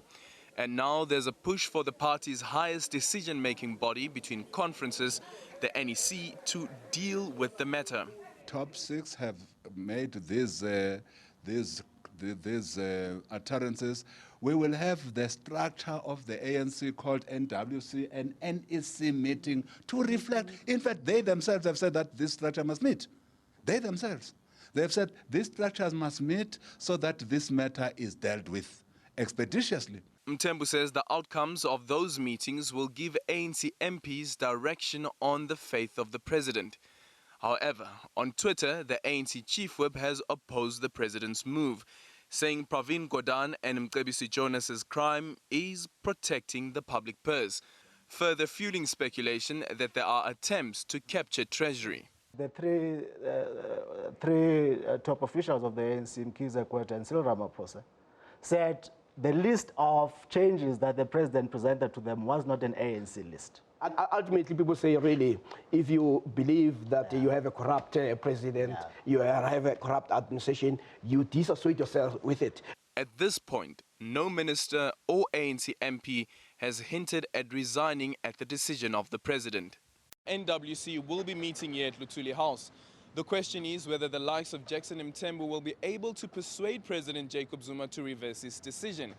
But then again, over the past 2 years, South Africa has already had 4 finance ministers. Can the country afford a 5th reshuffle in Treasury? Aldrin St-Pierre, SABC News, Johannesburg. Speaker of the National Assembly, Baleka Mbete, says she will set a process in place which will enable a debate on a motion of no confidence in the President, Jacob Zuma. The request was submitted by the Democratic Alliance following a cabinet reshuffle by the President. Mbete cut short her working trip to Bangladesh. With Parliament currently on recess and MPs only due back at the beginning of May, Baleka Mbete will have to consult the chief whip of the ANC and the leader of government business, Cyril Ramaphosa, before scheduling the motion. But she says opposition parties' submissions are receiving top priority. I will therefore, as of today, begin a process of consultation contemplated in the rules in the consideration of the request submitted. I envisage that the consultation should be concluded as soon as possible. Once the consultation process is concluded, my office will duly write to all the parties involved to advise them of the outcome. ANC members should not abstain. They have to vote with us. Some political parties, including the EFF, have said they're rallying ANC MPs to help oust the president. But some political analysts say even if the motion goes ahead, it's unlikely those MPs will turn on Zuma. It is highly inconceivable that the ANC will give the opposition the initiative to remove its own president. In fact, if ANC members were to do that, to vote with the opposition to remove the president, they would have actually destroyed the ANC far much more than what President Zuma is being accused of right now. So from my perception, as much as some people may be uncomfortable with President Jacob Zuma, as members of the ANC, they would rather do it from within themselves, within the processes and structures of the ANC, rather than submitting to the initiative of the opposition. But journalists were more interested in Mbete's take, in her capacity as ANC chair, what her position was on the president's reshuffle. 3 of the ANC's top 6 have so far spoken out against the removal of ministers and claimed they were not consulted. Have you spoken to anyone in the top 6? And we would really like to get your sentiment with regard to what's happened in the country over the past couple of days. I'm still to hear what was going on, including what happened that we ended up all speaking like that. And when I have a full appreciation of that, maybe I can comment. The ANC's National Working Committee will meet on Monday, where it's expected the cabinet reshuffle will feature prominently.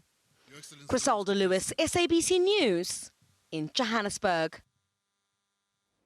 Now, many of South Africa's grant recipients will receive their monies today. They've already did since Saturday. This follows months of uncertainty after the Cash Paymaster Services contract expired at the end of March.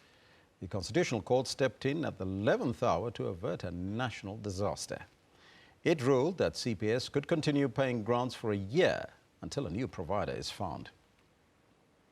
There's no crisis.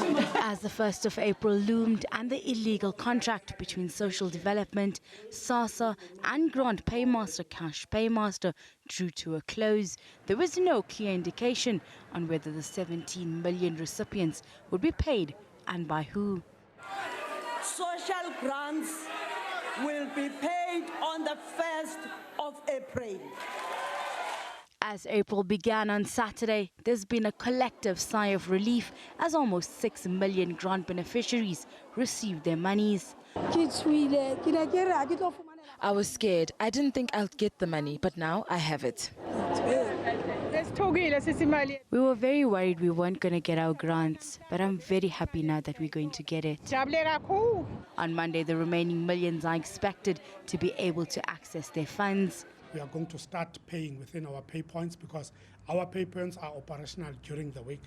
And normally we would pay about 4.3 million people through the pay points.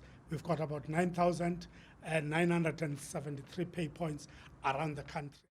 Social grants will also increase this month. The elderly and the infirm can expect an additional 90 rands. Hasina Gori, SABC News, Johannesburg. Meanwhile, the Minister of Social Development, Batabile Dlamini, was at the Soweto grant payment point, and this is what she said. And worked very hard to ensure that everyone receives their money. And secondly, the Constitutional Court judgment also assisted us a lot. And secondly, we must say that Sassa officials have worked hard to ensure that all systems go. We started releasing money on the 31st. And then first and second we paid, and we, by the end of the day yesterday, we had paid out 3.3 billion.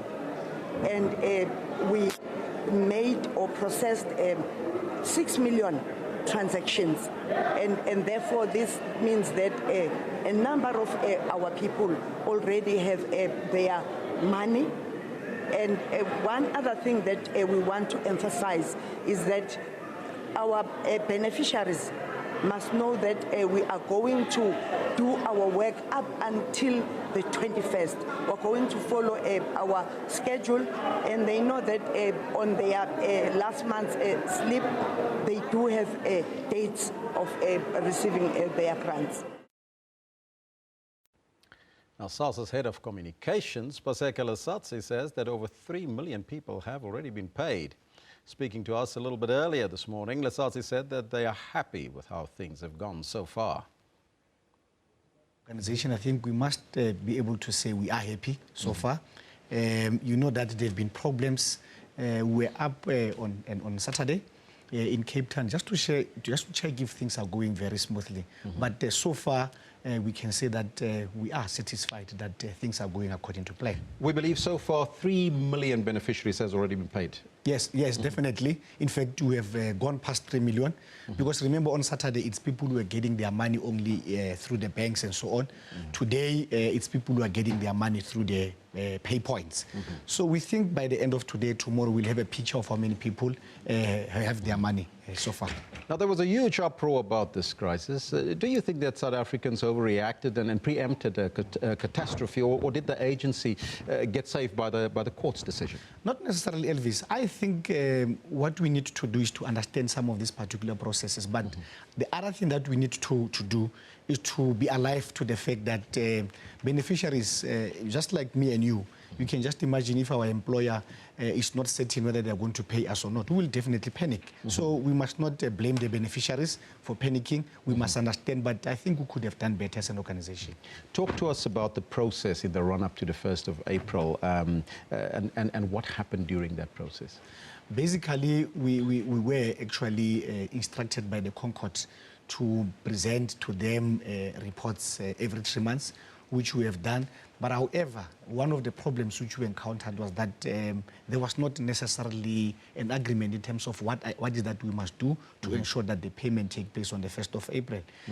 But obviously, like we know that with such a big contract to make sure that beneficiaries get paid, there will be those competing business interests. So we think everybody wanted to play in the space. However, we must apologize because it caused a very huge anxiety to the beneficiaries. And from where I stand, it's Monday today.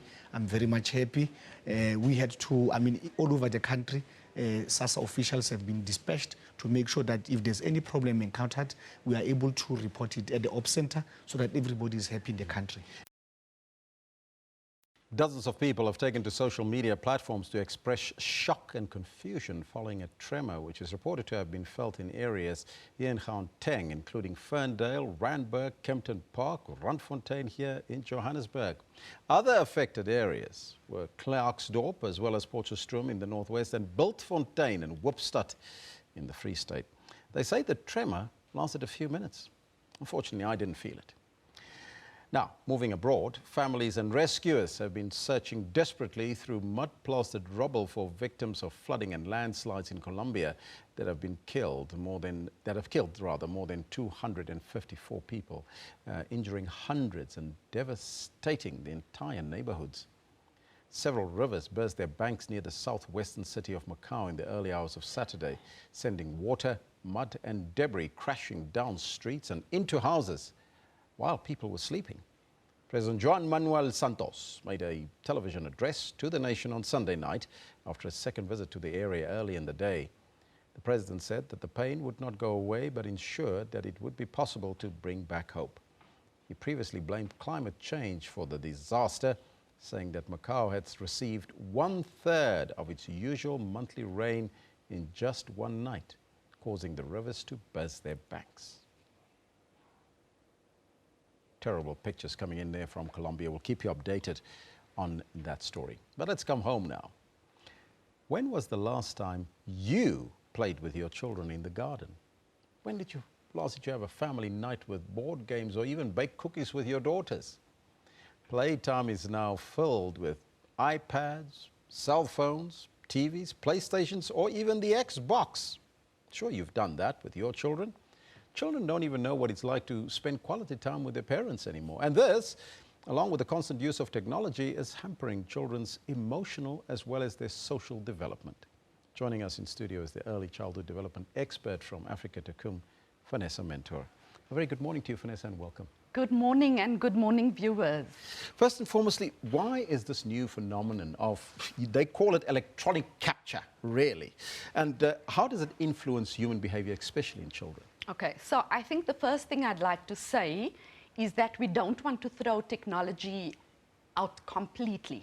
It plays a very significant and important role in the development of children. However, recently, parents have been replacing quality time that they could be spending with their children with electronics. So during the month of February, Africa to Kun had a 14-day challenge, a 14-day campaign with parents. And one of the days in that campaign was saying to parents, have a no electronics day. And on that day, play board games, read to your children, just spend quality time with your children, because often it's so easy for parents to take an iPad and say, go and sit in a corner and play games, or switch on the television and get them to watch cartoons. So what we're doing as an organization for the next year or two is championing play. But more than that, championing the importance of parents and caregivers spending time with their children in constructive ways. I remember last year sometime there was a school in the Western Cape that premised their entire educational system on children playing more than what they learn. And the outcomes at the end of the year for exams was very good. Is that what you are trying to promote more playtime even with parents at home? That's exactly what we're trying to promote. You know, often you hear people saying, parents saying and other adults saying, stop playing, you know, but actually play has amazing benefits.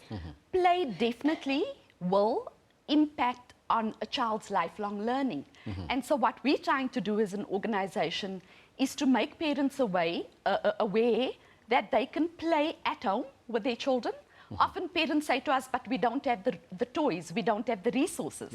What we're saying to parents, you can play at home with anything that you have. In fact, on Wednesday last week, we had a talk with about a group of 35 parents in Orange Farm.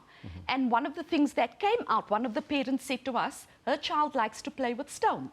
So that parent is making, using what she has available to play with her child. And that's exactly what we're saying to parents. How does the lack of natural stimulation affect the child's development, especially if you play a lot with these type of games without interacting with your parent? I think that in the later life, that kind of effect will show.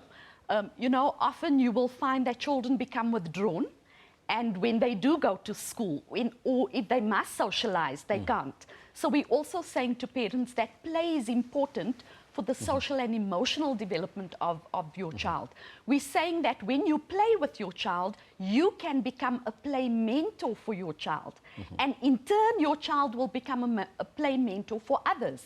So the socializing part of play is very important, and it definitely impacts on the child's lifelong learning and when the child goes to the rest of his or her schooling. In the beginning of our discussion, you said that you don't want to discard electronic equipment completely. So would the ultimate be then that there needs to be a balance between play and electronic equipment, or how would you? Absolutely. I think you've hit the nail on the head.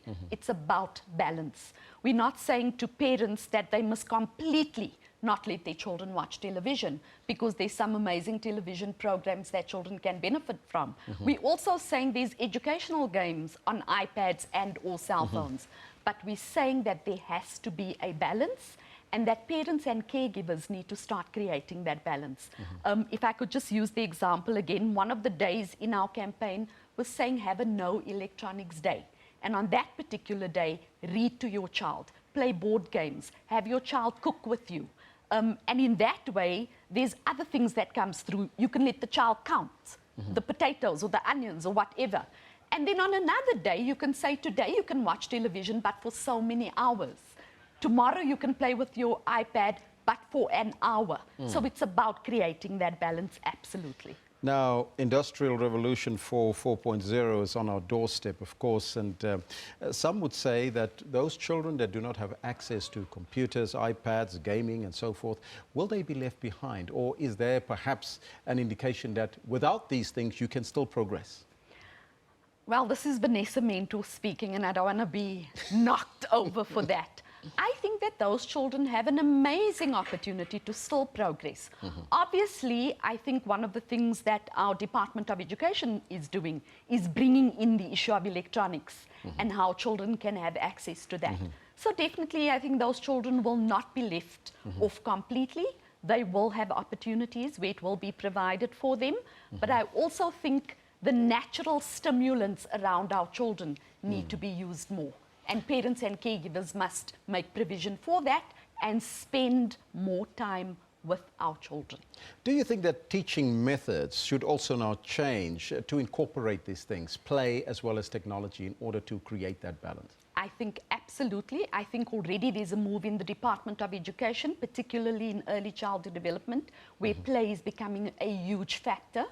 And I think the way teachers should and can approach different things is around the issue of how do I incorporate a playful approach to the kinds of things that I do in my curriculum. Now, some parents that grew up before computers, they are wondering, you know, sitting now at home with all these gizmos and gadgets that children are playing with, and even cell phones, whether or not it's a good thing to give a child a cell phone in primary school. Is there something that you can talk to that about? And what is the sort of age where youngsters should be getting a cell phone? You know, I think that's a huge debate. I think that parents all over the world make their own decisions around that. You're not going to believe this, but I'm a grandparent of a 7-year-old, and they live abroad. And one of the things that my daughter has said is that there is no ways that my grandson would have a cell phone until the age of 15. Another parent will have a different perspective, and that perspective may be that my child needs to have a cell phone for emergencies, and I may have to contact him or her. So I think there's varying attitudes around that, and there's varying decisions that parents have to make. So I don't think I want to say, you know, if a child's 10, he or she must get a cell phone, or 5, or whatever. Yes. I think that a parent needs to make that kind of decision, but also to be careful around the kind of decision that you make. And also depends, of course, on the circumstances. Absolutely. Finally, Vanessa, would you be able to give us some advice to parents out there today, and why should they play with their children more? Okay. So, notwithstanding the fact that parents have challenges, because I think we need to be fair about that. Parents have careers. They leave home early, they come home late. Parents live in poverty-stricken and disadvantaged communities, and their fight is just for survival. Their fight is to put a plate of food on the table. But one of the things I want to say to parents today is it just takes a few minutes to spend time with your child. You don't have to even make special time. It could be around the table while you're having dinner. It could be driving in the car, if you do have a car. It's just the little things around spending time with your child that's so important. Vanessa, thank you so much for your time and joining us here in studio. That was Vanessa Mentor. She's from Africa to Kum, of course, early childhood development expert here with us in studio. We'll take a short break. We'll be right back after that.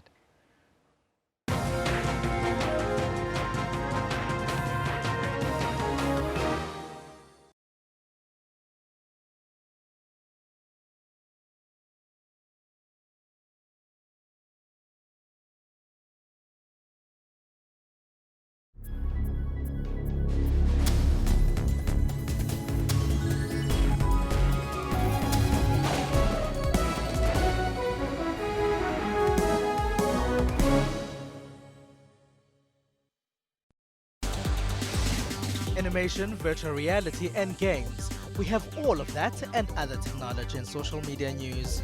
I've got the full version of the game at home, so I play it a lot at home. We also tell you how Africans are using tech to improve their lives. We have to close the digital gap.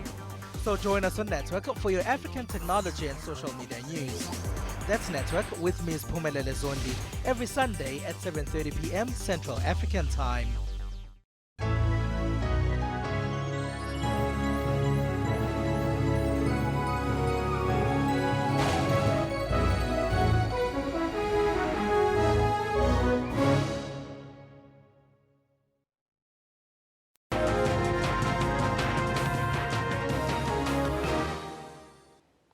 Now, more often than not, Africa is painted as a continent in conflict, from crime, conflict, poverty, famine and lack of development. But this is not really all the time the case. Africa is a continent with endless opportunity. And with a tech boom taking place, some of our smartest minds are making a difference in both big and small ways. We were joined by the chairperson of Nanovation, Katu Mashau, and ask him all about Nanovation and what cool innovations are changing the lives of Africans here in Africa.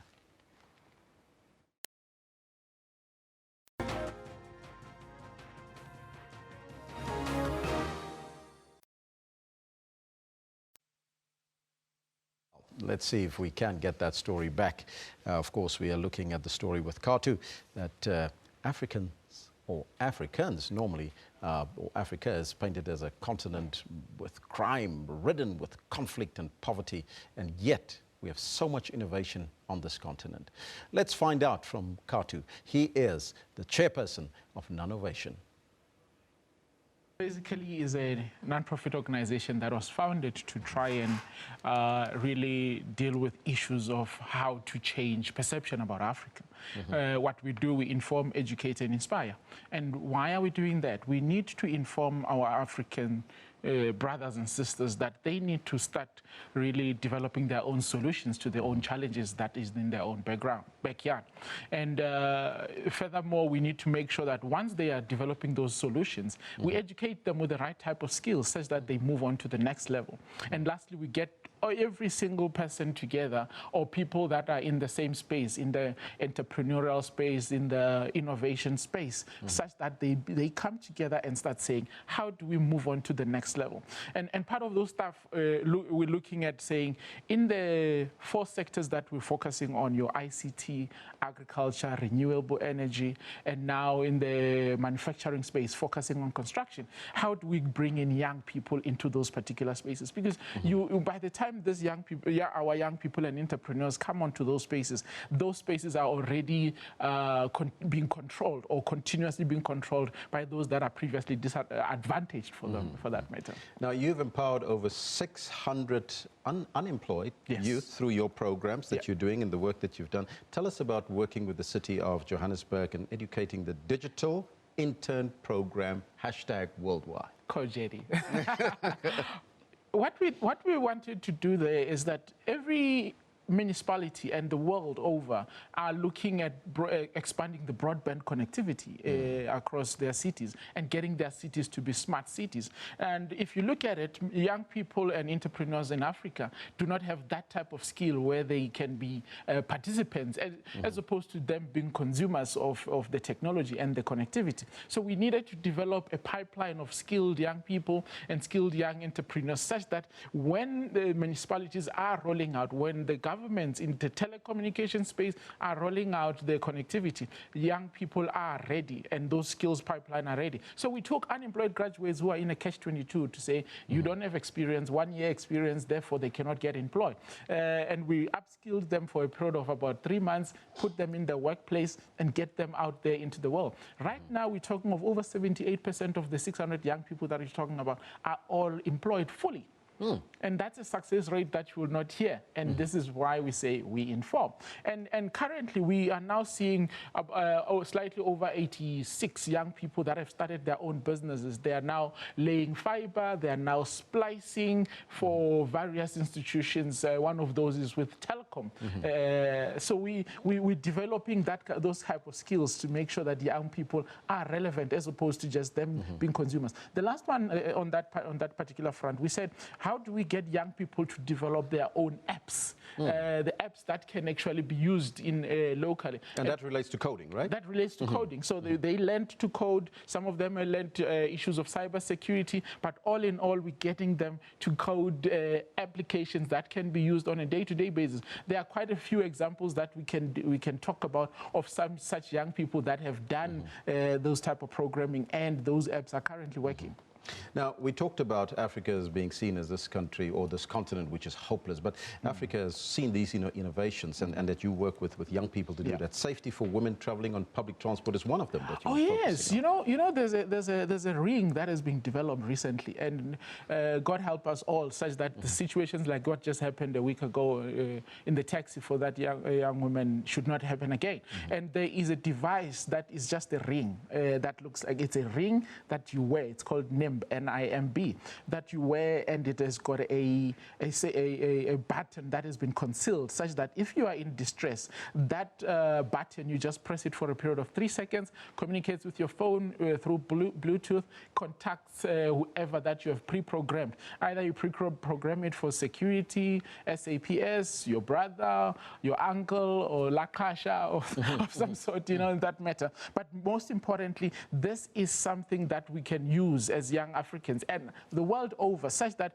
when you are in trouble, you are able to just press it and you can get help immediately. Wonderful innovation coming out of Africa. Now, you were awarded the honor of being in the top 100 global leaders in training and development by the World Human Resources Development Congress. Tell us more about that. Well, this is just to acknowledge the work that you guys are helping us to do, to tell the rest of the world about the best of what's going on in Africa, but also to train people that whose situations require a bigger impact. And the program that we just spoke about with the City of Johannesburg is the one that really gave us that leverage to say it is amongst the most impactful program worldwide. And we did not even apply. This was measured based on the different feedback and work that has been put together. So this recognizes the work that we're doing in our own communities. So currently we are now in the top 100 of those people globally that are making a bigger impact in training and development. And it was an honor because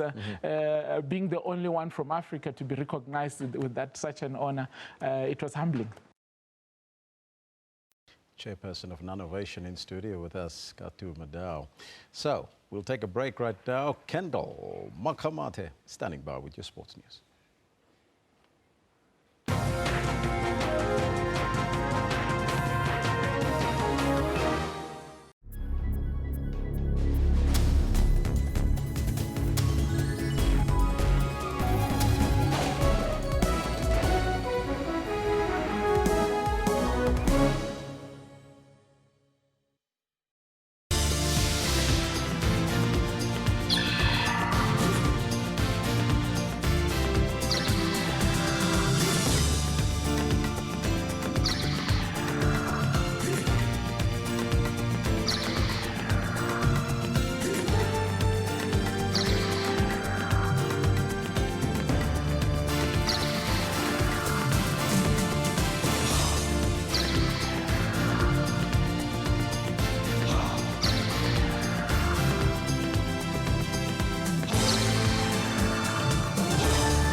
Welcome back. My name is Kendall Makamat and I've got your sport. Now, coming out of the sporting world, the latest is fourth seed Roger Federer of Switzerland is set to take a 2-month break from tennis after winning the Miami Open title. As they roll back the years, Federer defeated 5th-seeded Spaniard Rafael Nadal in straight sets in Sunday's much-anticipated final. It was his 3rd title win since January. This after missing out on the second half of 2016 due to injury. What a roar it is for Roger Federer. This year has so far been superb for the former world #1. Federer already boasts title wins at the Australian Open and Indian Wells and was keen to add a 3rd Miami crown to the mix. The old rivals went toe-to-toe in the first set until the 8th game, when Federer secured the first service break. It's taken 45 minutes, but Roger Federer makes the first breakthrough here in the final. He then held on to his own to bag it 6-3 in 48 minutes. And he needs one more to make it a third sunshine double. The second set was more of the same. Both players managed to hold on to their serve as Nadal implemented a more aggressive game plan. And asking a little bit more. In the end, however, the momentum stayed with Federer. He broke the Nadal serve in the 9th game and made the most of his first match point to clinch it 6-4 and record his 4th consecutive win over the Spaniard. But the 18-time Grand Slam winner will now miss most of the upcoming clay court season. He will only feature at the French Open in Paris, which starts on the 28th of May. I'll probably take 10 weeks off, just recover with the body, prepare it again, so I'm ready for the French, if that at all, and then Wimbledon, you know, all the grass season, and then the hard courts after that. So I think that I've been pushing the body enough now, so I just need to listen to its signs now. Following the victory, Federer moved up to number 4 on the latest world rankings. Nadal now occupies 5th place, while Britain's Andy Murray still leads the pack. Liesl Zankel, SABC News. Now back home, it was football time as Polokwane City's challenges continue unabated as they suffered a 1-0 home defeat to Bloemfontein Celtic at the old Peter Mokaba Stadium. City have not won a single match since the beginning of the year. The win does see Celtic climb up 3 places on the log, though, from 15th to 12th, with 22 points from 21 matches. Looking to consolidate their top 80 position and register their first league win of 2017, Polokwane City hosted Celtic in a league encounter on Sunday. Ahead of the contest, the home side was 7th on the log on 27 points, while their opposition on the day was 2nd from the bottom on 19 points. Despite high temperatures in Polokwane, the game got off to a lovely start, the home side looking to signal their intentions early on. The rise and shine continued bossing proceedings, and 15 minutes into the contest, they once again came close to opening the scoring. Former Mamelodi Sundowns defender Thapelo Tsilo denied by the crossbar after he found himself unmarked in the 18-yard box. With half an hour approaching, things were still going according to plan for the home team. However, they were undone by their lack of composure in front of goals. After City failed to make most of their good start, Celtic grew into the game, posing real threats in the closing stages of the first half. The fireworks didn't end on the field. Chaos erupted in the tunnel at halftime. Polokwane City not happy with the presence of their former and now Celtic coach Luke Emayel in the changing rooms, arguing that he's not allowed in the changing rooms as he does not have a PSL accreditation and documents allowing him to officially start his new job at Celtic. It took 74 minutes of football for fans down at the old Peter Mokaba Stadium to witness the first goal of the contest, Lake with a powerful strike to break the deadlock. A goal that proved to be the difference between the two sides. Joseph Mohale, SABC News. Now, Kaizer Chiefs celebrated like they'd won the league. This after dispatching the mighty Mamelodi Sundowns by 2-1 over the weekend. That the winning goal came off a bizarre own goal by Sundowns defender Bangale Sumoro did nothing to deflate Amakos's joy. Here are the highlights. To teams like SuperSport United, who lost today, like Bidvest Wits, who are currently top of the standings, and indeed like Cape Town City, who will play on Monday against Chippa United. Lovely touch here from Sundowns, deflected! And indeed, Mamelodi Sundowns hit the front. What a return from injury. Kama Billiard announces his return in the best possible way. Sabakale former teammates Ramazan Pase. Bona, Chamandare, Edmo, Marubela Pela Yatala Leto! Wow! I'll take away from what he was not doing when he hasn't got the ball. See, those are the areas that are very important, because when you are looking dangerous when you have the ball, there's also hard work to be done when you're not having the ball. Oh, wow, out of nowhere, marks an own goal that leaves Sundowns players standing. Oh, now, of course, with all of that, with some people having called that particular match a potential title decider, let's have a quick look, see what's happening with the top of the table. Going upwards as Bidvest Wits, having played 20, sitting on 41 points. We then have Kaizer Chiefs, who've moved into second place with that 2-1 win over Mamelodi Sundowns. Cape Town City moving downwards, SuperSport as well moving downwards, both on 20. 21 matches. Now, interestingly enough, in 5th place is Mamelodi Sundowns, and it had been said previously that Mamelodi Sundowns had 5 games in hand, and you know, watch out for them, they're coming like a steam train. Well, there you go. Games in hand does not mean points earned. And here they are, sitting in 5th place, having played 18 matches on 34 points. Very interesting that. Golden Arrows, Polokwane City, Maritzburg United bring up the rear of the top 8. We'll now go through and have a look at the bottom half of the log. Now, at the bottom half of the log, there is also quite a bit of movement there. Yes, some teams have stayed exactly where they were before, like Platinum Stars are still sitting in 9th place on 25 points.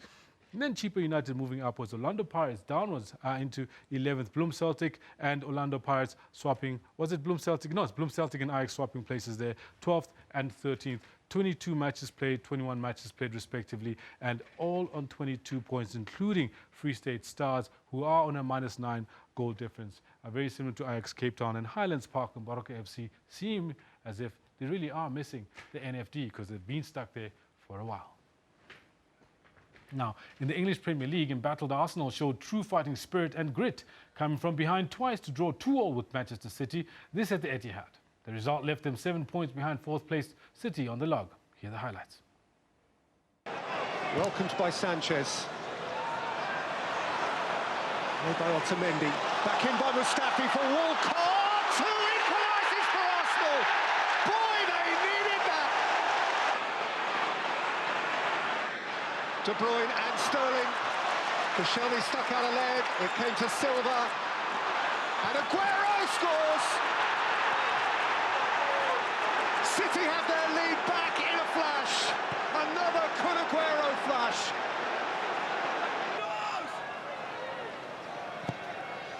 In by Ozil. And up got Mustafi. And it's 2-2.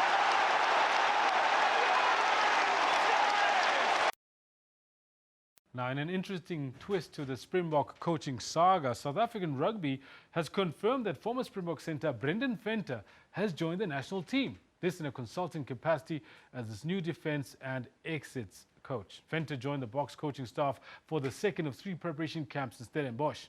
The World Cup winner has considerable international experience after stints as coach and director of rugby in South Africa, England, and with a badge on his chest, Italy.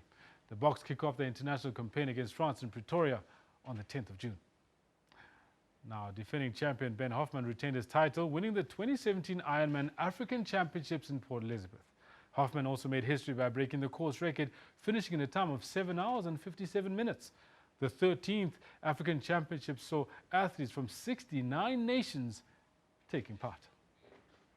As early as 6 o'clock this morning, more than 2,000 athletes took to the sea for the 3.8-kilometer swim. Leading the men was Josh Hermberger, and then Daniela Riff led the women's athletes. But when it got to the cycling, defending champion Ben Hoffman and Cameron Wolf were neck to neck. Hoffman proved too strong and dominated the cycle far ahead of the rest. The defending champion not only retained his title, but also broke the course record.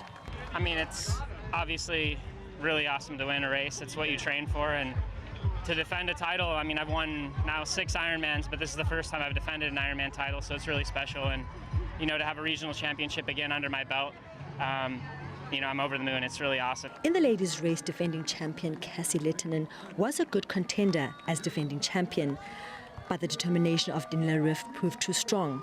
She dominated throughout the race and eventually took first place.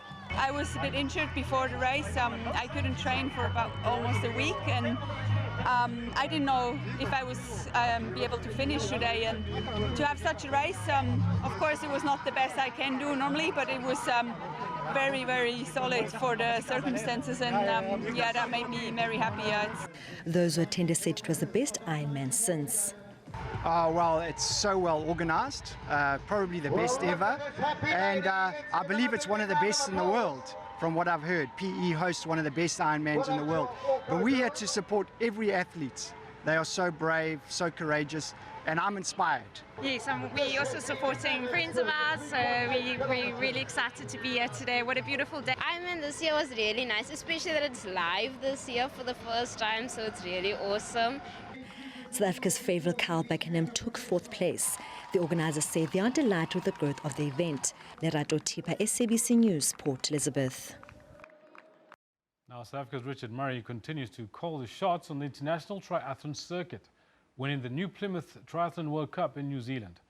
Murray claimed his third consecutive New Plymouth Triathlon World Cup title, delivering a commanding performance that saw him win in a time of 54 minutes and 37 seconds. It's been a good start to the year for Murray after a 5th place at the WTS Abu Dhabi event, a win in the new sprint racing on Hamilton Island, and now this convincing win over a high-class field in less than perfect rainy race conditions. Murray beat America's Matthew McElroy into second, with Ryan Sissons of New Zealand finishing third. The women's race saw Katie Zaferes of America repeat her win in 2014. Fantastic stuff. Murray doing extremely well for himself and the nation in the world of triathletes. That's where we're going to leave it for now with the sports. We'll be back with the entire newsroom team tomorrow morning. I'll be staying on to do midday reports, so don't go anywhere. But between now and then, it's time for the weather.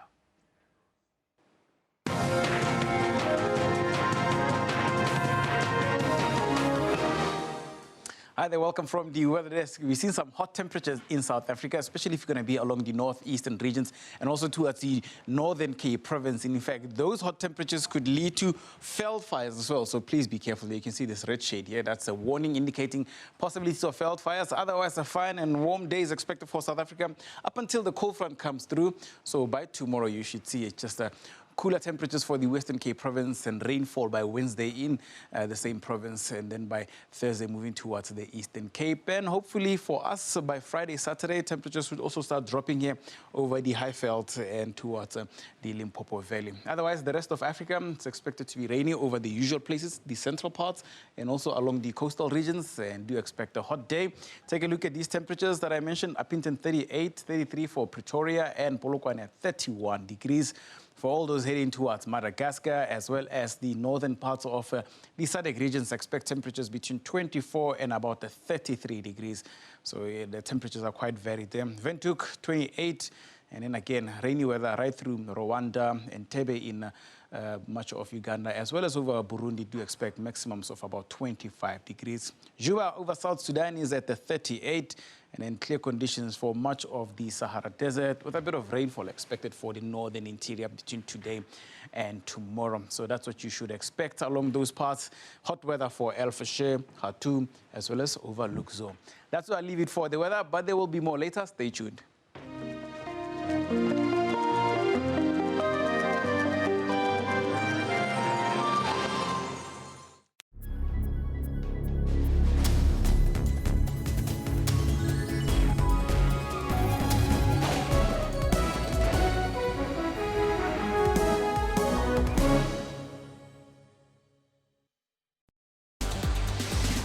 Animation, virtual reality, and games. We have all of that and other technology and social media news. I've got the full version of the game at home, so